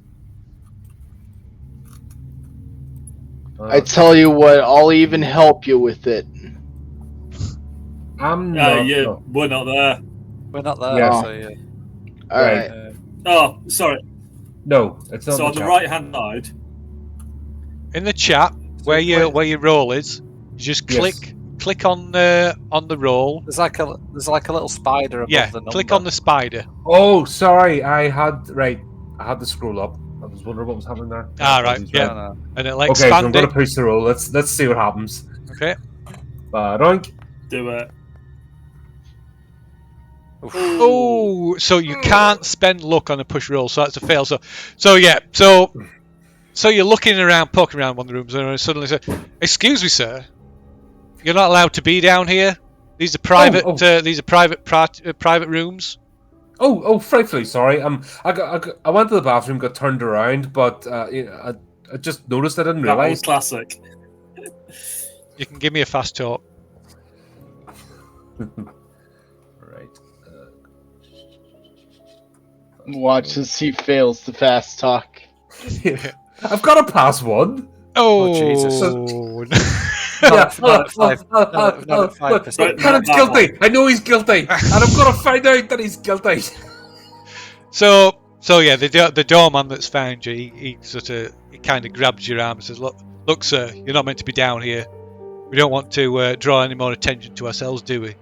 And he sort of roughly escorts you back up the stairs and out the front door.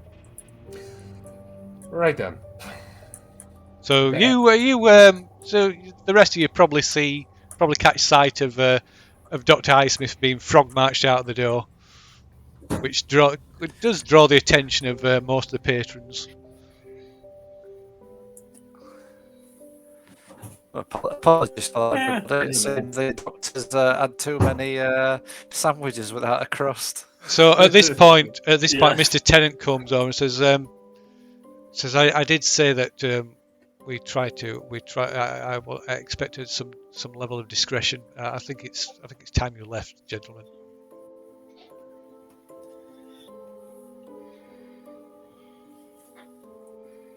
Yes, apologies for my friends, Mr. Tennant. I'd just like to thank you. You've been most helpful this afternoon, and I'd like to thank Gregory as well for your George. For your. What, we're changing his name again? I'm kidding. I'm kidding. Wait, I have an idea. Graham. From outside, it's Graham. Graham. From the street, Graham. it's For fuck's sake, it's Graham. Graham. It's Graham. His name is Graham. Just You sat with mind- me for 20 minutes. Sorry, and go asked on. me questions. Go on, no. Graham. Go on, Derek. You mind if I use the bathroom? Then while I'm in the bathroom, I use the disguise kit to make myself look different. Okay. Then I'll try investigating the private rooms. Okay. Well, you can. I mean, like I said, the bathrooms are kind of off, separate from the room, so nobody can see you when you. I mean, you can of course try and disguise yourself as well. Go on then. Why not? Give us a disguise roll. Why not? Because I'm the Master of disguise. I think they might notice when only. Oh. Yeah, no, I'm I think- gonna I think push you it. just used the carrot for a nose. I'm gonna push it. Okay. What he's done is invented these glasses that look like eyes that have got a plastic. How do I- So I you push click the on roll? the little spider. Groucho Little is springs, probably right. just starting to get popular around. Yeah, about there. yeah, probably about that. Click on the little spider. It'll expand it, and you gives you. There's like a series of buttons, so it gives you different options. Oh, there we go. Pushed it. Oh wow! Wow, that's a critical success. He puts his glasses on, you know. Yeah. He's no longer Clark Kent. Wow. Who is this man? We just turned this game into Where's Waldo. Okay, so yeah, I know. What are you disguising? How are you disguising yourself? Who are you disguising yourself? How are you He disguises himself as me. First off, I'm getting on a fake mustache, then I put on a pair of like really big lens glasses, or at least they appear to look like big lensed. It looks like Agatha. It's uncanny. So, It's like as a Agatha's what I risen meant from is the- like a member of staff, or a pit, or like somebody, a customer, or I would try to disguise myself as a customer. a customer. Okay. So yeah, you put on a stunning performance. You put on an amazingly convincing disguise, and nobody would possibly not even your own mother would recognize you. But like I say, it's quiet back here anyway at the moment, so you can quite easily go downstairs. So the rest of you like exit, are quietly escorted from the club, and realise that Norman's not with you. And yeah, well, the doorman goes back looking for him. So Norman, you can have. So if are you wanting to search the rooms? Yes, I'm gonna be very sneaky. Gotta be quick. Yes, you have to be quick. You would have to be quick. So give us a spot hidden roll, but it will have to, cause like you say, you will have to be quick. So you'll have to make it a hard spot hidden. Alright, let's see. Hard.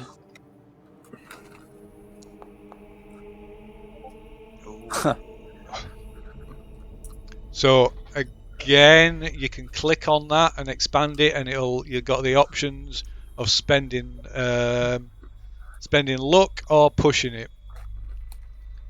Or I'm just gonna leaving spend it. luck. You could spend 30 luck. Oh wow. Okay. Wow, that's a big spend. Okay. Yeah, I'm not sure it will worth it, but yes. So you search through the rooms, and like I say, the rooms are pretty identical. You're moving really quickly, going from room to room, so like having quick searching as quickly as you can. And in one of the rooms, something catches your eye behind one of the radiators, and going over and taking a look, you pull from behind the radiator a silk stocking. I'm gonna pocket that silk stocking. And that's it. That's all you find. Now to make my escape. So, with your brilliant disguise, you can probably easily exit the establishment without anybody noticing it was you, realizing it was you. Just like walk up to the guys casually, acting like a bystander. Yep. I'll even give that an acting check if you want. Why not? Why not?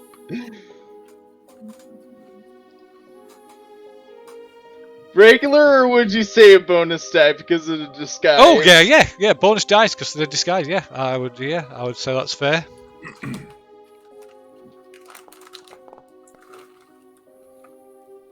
Okay. And who is this? So you're approaching your fellow investigators. Is that who you meant? Yeah, I'm just gonna walk up and say, "Well, hey, fellers, howdly doodly today." Howdly doodly. They look at him like, why are you dressed like that? Would you be able to tell it's me? So yeah, you've no idea who it is. It's just his disguise is just so good. You have no idea who it is. Start asking him questions. Sorry? Start asking him questions. Just look at him weird and go, yeah. Who are you? Anyway, I like came up here because screw it, just throws off the disguise. Okay. So yeah, reveals himself to be Norman. What are you doing, Norman? Checked out the private rooms and I found this. Shows the stocking. Anything significant about the stocking? It was behind the radiator. Yeah, but I mean, is there anything on it, in it? Anything that makes it anything other than a stocking? So looking at it, has got it's embroidered, and there are the initials embroidered on the top of the stocking. And the initials are AS. Oh, Agatha. Agatha's stocking. So yeah, it's kind of like sort of embroidered, like fancily embroidered around the like top, almost like an embroidered garter. I found it behind a radiator in the private rooms. Okay. Yeah, I'd pocket them then. I'm not sure if there's any significance to finding them there. She's a member of the club. They have used it. I don't know what we'll get from it, but yeah, I think it's time to leave anyway. Mr. Tennant sort of seems to think we've outstayed as well. Outstay, yeah. Oh, did he do that right in the middle of the club? Sorry? Did he do that in the middle of the club? Outside. It was quite gentle, but Oh, okay. Oh, I thought we were still in the club. No, outside. Okay. Yeah, outside. Oh, okay, I thought like.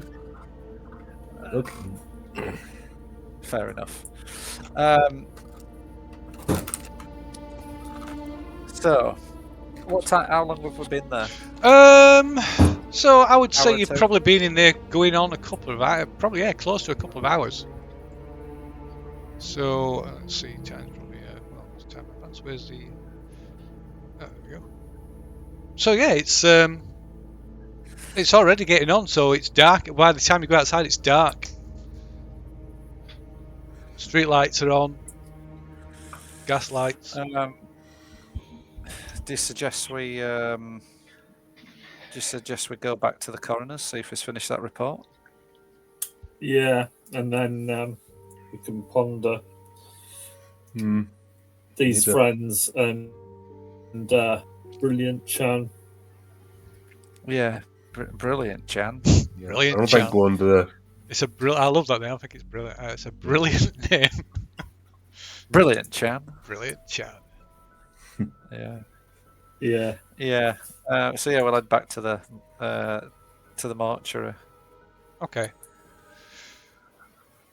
So yeah, once we explain who you are, you easily get access back down to the morgue.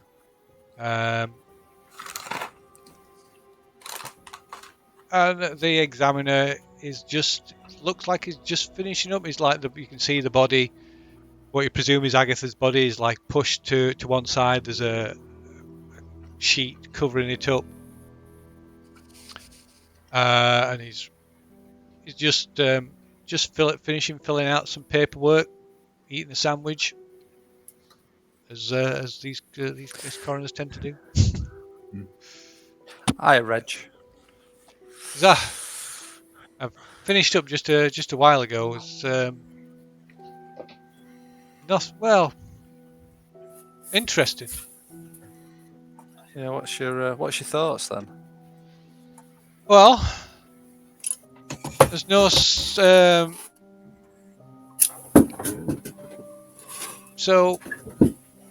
her lungs were partially filled with water, not totally full.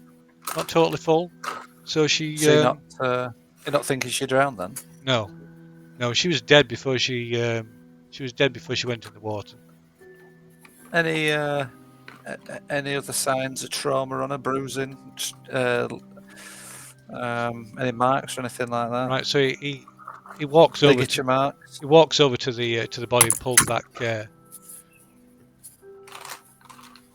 the sheet and says, "If you look," and like waves you over. She look closely. It's hard to see, but there is around the nose, just inside the nose. There's some of the nose bones are broken. Well, looks like she's had a strike to the nose. No, not that violent. It would have been more obvious. Okay. There's you can see there's a slight bruising on the inside of the lips, where there's it's obviously some pressure has been applied to the face. Okay. something held over her mouth and nose. I suspect so. Yes, I believe she was. I believe she was suffocated. Any signs of drug use? Yes, there was detected detected traces of cocaine, quite a substantial amount, as well as alcohol in the blood, and that's the silver tube as well as that was clearly been used for drug use. Yeah, we've just been to the Gargoyle Club and spoke to them there, and she had a party the other night with some close friends, and there was quite a bit of heavy cocaine use, from what we hear. Well, it doesn't surprise me. It has a rather infamous reputation. But that said, it's not the only club with that kind of reputation. There was also another thing we discovered at the club. Which was? I show him the stocking.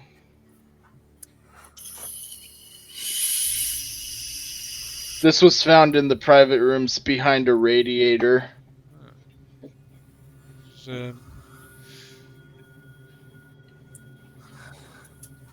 Well, I can. If you leave it with me, I can certainly check it over, see if there's any traces of anything left on it. Would you? So I think the question.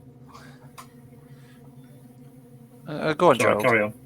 No, go on, Gerald. I was going to say the question: if they carried her out, the question is, was she dead when she left the club, or was she killed afterwards?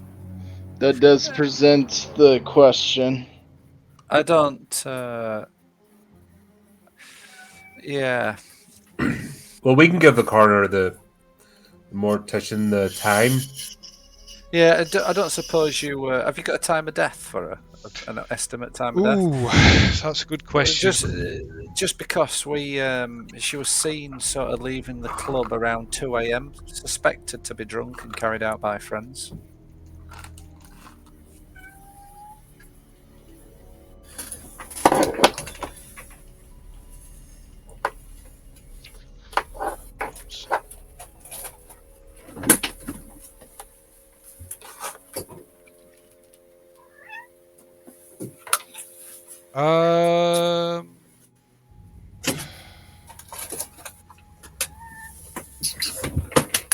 Think it is a bit beyond their capabilities at this point. Yeah. Certainly, if its body's been in water for any length of time. I don't think. When was the body found? What time, roughly? So it was. It had been that morning. So about 6 or 7 o'clock that morning.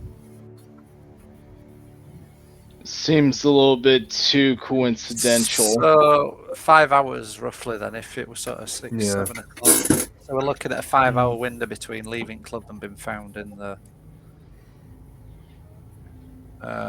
Was there? There's no sign of like the body being bloated or anything. Any bloated? No. Yeah, as if it's been in the water. So, so she didn't just go out of the club and get thrown into the Thames like straight away. What's the sort of proximity? Possible. What's the proximity of the club? The club to the Thames embankment is probably about a mile. Upstream? That's not that far. Upstream? No, I would say pretty much like, almost directly across from it. Right, okay. But they jumped into, they got a taxi, a hansom. So I don't think they would have jumped into a hansom cab and went straight to the Thames and threw her out. So No. they must have went somewhere else. But it's pretty, if she wasn't dead leaving the club, she wasn't alive for much longer afterwards. No. No, she can't have been.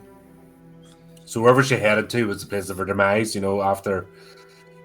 Well, we do have a few suspect names. Yeah, that's going to be a tricky well, we've got one. our friends and we've got, what's his face? Whereabouts was she found? By the Thames embankment. Was it anywhere near Limehouse? No. Oh, embankment. Okay. So that probably puts Chan out of the picture.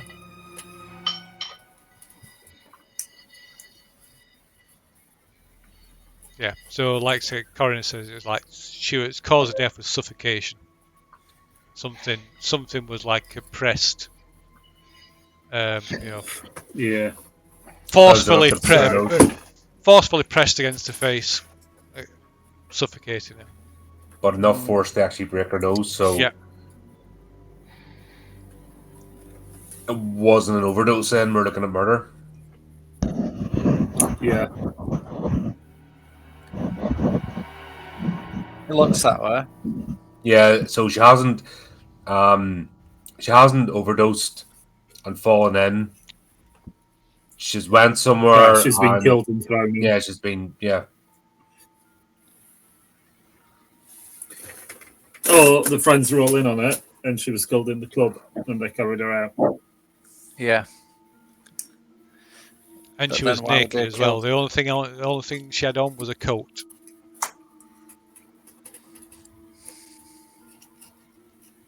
It is like a long sort of winter coat, outdoor. Oh, we winter never coat. asked what she was wearing. Oh, nobody asked what she was wearing. No.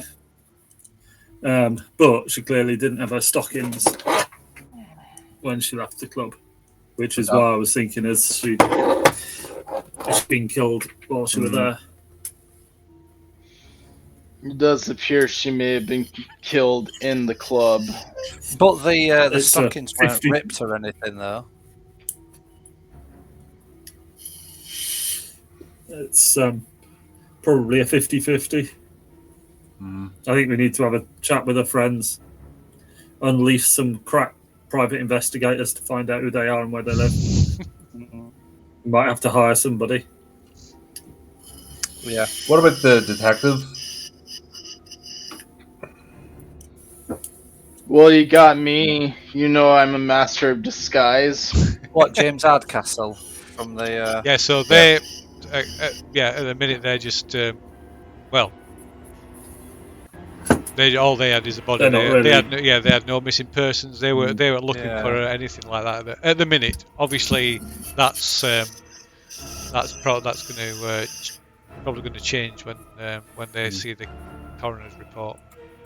Yeah, so we're gonna. Is it worth us giving him a bit of a heads up to secure his help? Because we're going to need to track these people Or are down. they going to just, or are they just going to queer his pitch by tromping around, being policey at him, scare him off? It's a tricky one, isn't it?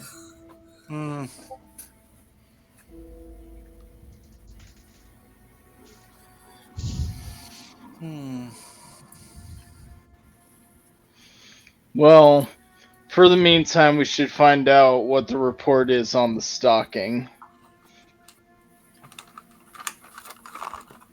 Well, I'll probably take a bit of time. Yeah. Yeah.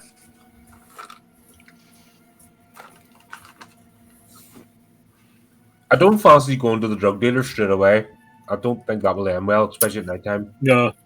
No, we're probably better for no. the daytime visit for him when he's probably his clientele and people are hanging around.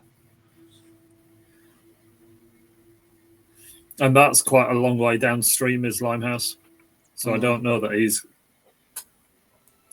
going to be directly involved anyway. But what about the friends of Agatha? Well, that's what we're contemplating. How They've do got, we... to be, they've got to be prime suspects, I would have thought. One way or another, wherever she was killed. Yeah. We don't know. They're nobody of note. We don't know what they look like.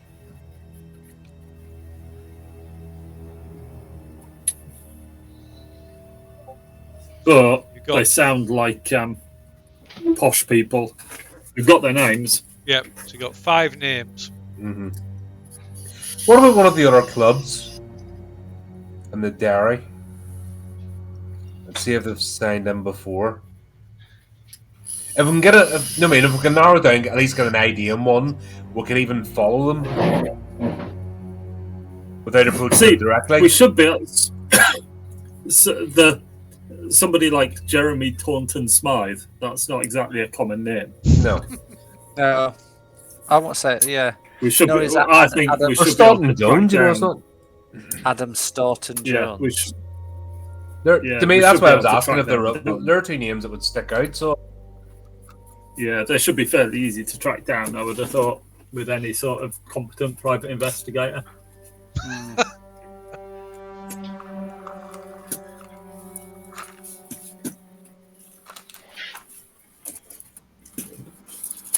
right. I think we need to get somebody on finding out who they are, where they live. I guess I could do that as a PI. I could also assist in there as well, you know, like if you need a inside man to, you know, like earn the respects of the suspects. you know, it wouldn't be outside my realms of possibility to find, to sort of find out.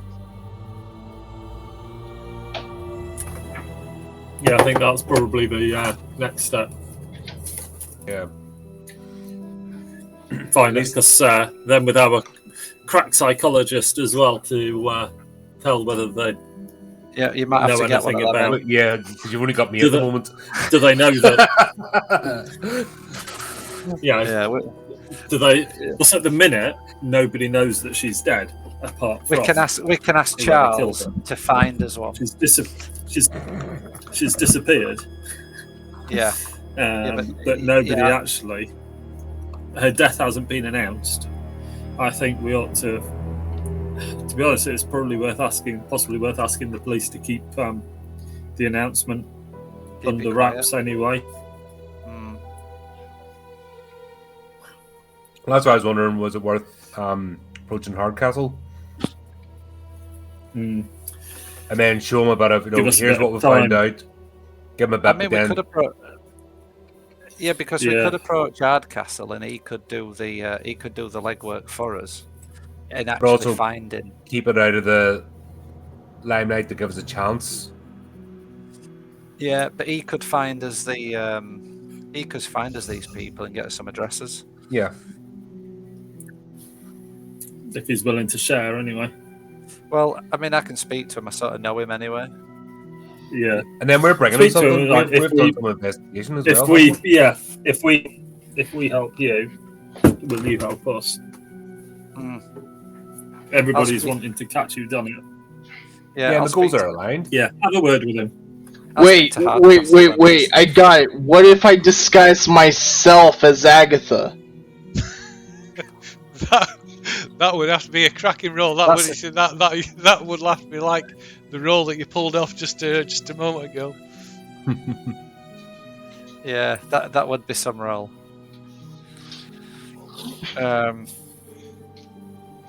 So yeah, I guess I'll speak to Jim Hardcastle.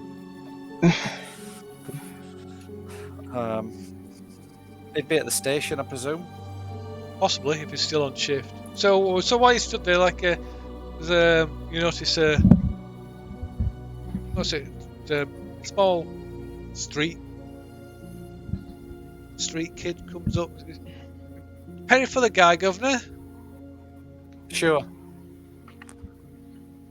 I'll put my hand in my pocket and chuck him a little coin. Oh, thank you very much. That was October. Hey, you don't happen to live around here, do you? 31st. Hmm? 30th October. Yeah. So it's 5 days away as bonfire. Yeah, I was going to say, but Calendar says December 10th, but yeah. Oh yeah, sorry, I have not changed the date. Yeah, it's 31st of October. Let me do that now. I need to. Yeah. Where is it? Where the calendar is.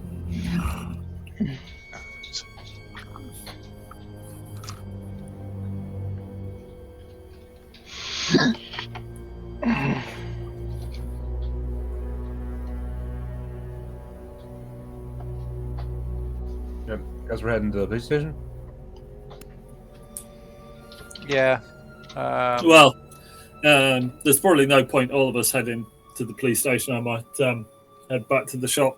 I'll probably just go to a payphone actually, rather than making my way to Scotland Yard. So I'd know them. there's no public payphones. In You can phone from the shop. Yes, all right. I'll go to the shop and use that public, then. I think the first Now Yeah. that I'm is a couple Yeah, of 'cause years it's not- before it's the not- first public payphones appear. Yeah. I'll be able to now that I've come into a bit of money, I'll be able to afford a phone. Phew.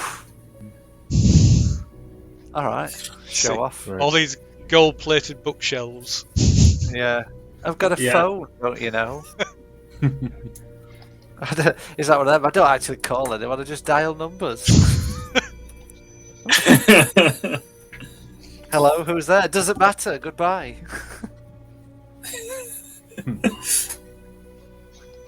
Right, this kid still stood there like looking up at you expectantly, Hey, holding his hand out.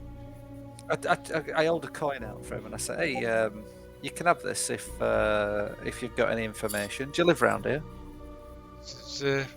Live on the streets, sir. See many people coming out this club, or hear many people coming out this club? Well, I'm here, there, and everywhere, sir. Yeah, you might be, but I want to know about people coming out of here. I could watch the club if you want, sir. Well, I don't want you to watch it. I just want you to know if last night if you saw anyone come out. I mean, if not, if you didn't, I mean, if you don't want to speak to us, I mean, I can keep these coins for myself. Maybe then, sir. Yeah, why not? I saw something come out there. Who did you see then? Ooh, lots of people. Let's be more specific. Who were last people you saw come out of there? Men and women, all drunk, sir. Yeah. Tell me about the women. Ooh, all dresses like short dresses, flappers call them, don't they, sir? Yeah. Carried out, walked out, what? Danced out, sir. All of them? Yeah, all dancing out in line. Crazy. Yeah. I think I'll keep this coin. Cheers, kid. You can scarp her. Oh, you're right, miser, sir. Give us a coin. Nah, about your mates? Pay for the guy, you- sir. And he starts prodding one of the others. I give him a slap round the head. Now be off with you. Get back home. Right, sort of scowls at him. Wheels starts wheeling his guy away.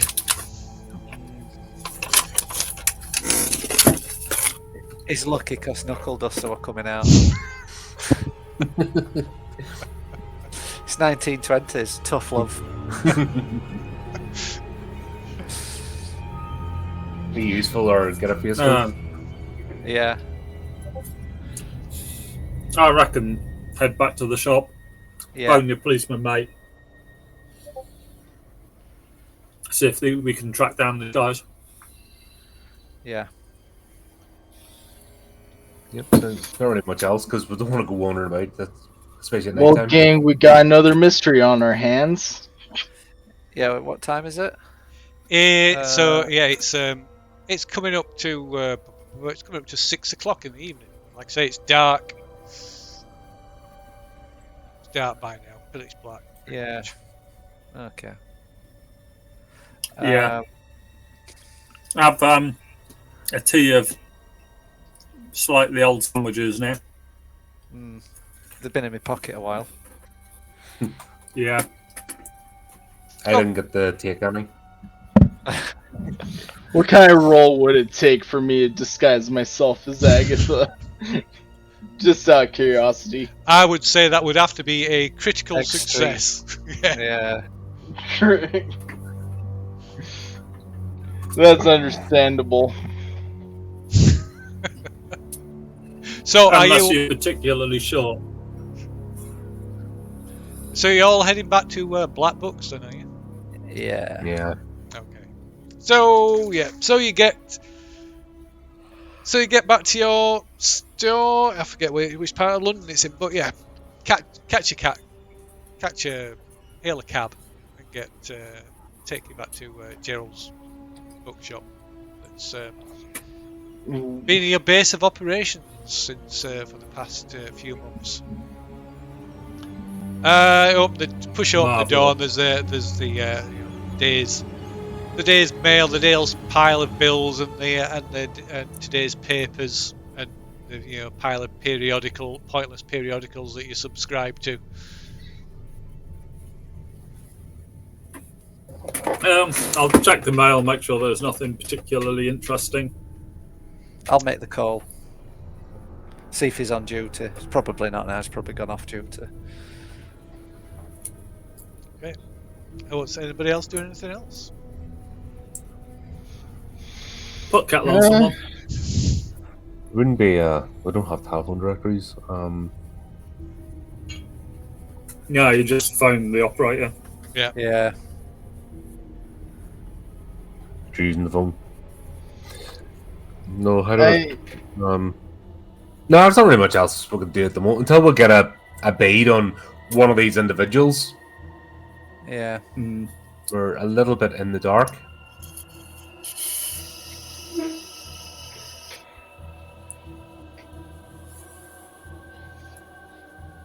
Yeah, so I'll. Can I get through? I mean, obviously I can get through, but Okay, so you can. It's probably going to have gone off shift, but I'll let you make a look roll. See if see if you manage to catch him.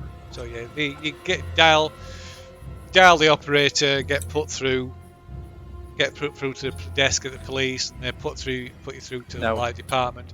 But yeah, he's gone off duty. All right, when's he back on? Tomorrow. Yeah, tomorrow. Okay, I'll phone back tomorrow morning. Yeah, I'll phone back tomorrow morning. That's fine. I thought as much. So yeah. Guess we shall retire for the evening. Okay, so let's you can all make a look roll as you retire for the evening. Maybe like have a couple of drinks or something to eat. Oh wow! I think that's oh my god! Right, George. Referee. George is a. Oh, we're still waiting for. I don't think there's any beating that. Somebody knocked my 0-2 into a 9-2. The dice has crashed against each other. Like, what do you call him? That spinny thing game. Oh yeah. Beyblade. Yeah. George Martin for the win. So cannot believe you. So yeah, like you know, passing the time before you go to before you retire for the evening. And I'm going to say Charles then, but it's not Charles. He's dead. George, you're flicking through the Daily Express that were on the doormat along with Gerald's bills and stuff. You're just flicking through the stories from nothing particularly of note. Then you start trawling through the gossip, the gossip and social column in the paper, and you come across a news report by Chatterbox that reads: an outrageous party took place at the Gargoyle Club on the night of the 30th of October. Michael Compton challenged his guests to a game of dare poker, and some of the goings-on would not have been out of place at a Roman orgy. Oh, hell yeah. It seems the journalist who just goes by this pseudonym gate crashed the early stages of the party before being ousted. Okay. Well, at least we've got something to go on there. A game. What did you say they were playing? Dare poker. Dare poker.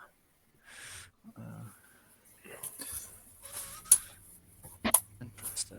Right, but you can sort of go on. You can make an idea roll.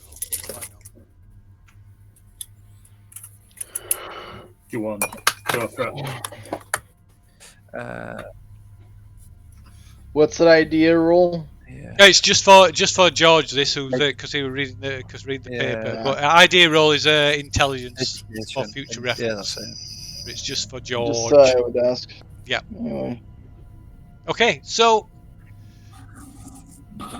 nobody. There's the only name that's mentioned in this article is Michael Compton, which would suggest that Michael Compton is somebody of note.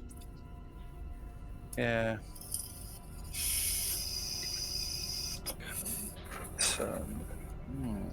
So Roby or somebody may know him as well. Yeah. Probably up first on our list. So in the 19th, there was a microfiche, but I'm guessing the British Library would have kept newspaper articles. Yeah. And there'd be a way to search through them. So they have newspaper newspaper morgues, so you can literally they'll have the full newspapers. You'd literally have to go through them. There are like things like clipping services that you can subscribe to and give them like categories and things, and they essentially go through papers and take clippings that match requirements that subscribers place.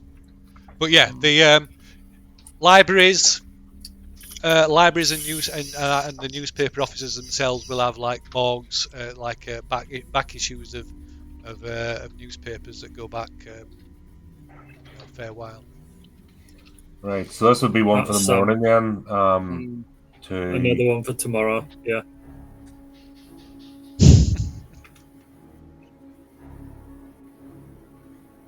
To be honest, I think we have got a fair few things to work on.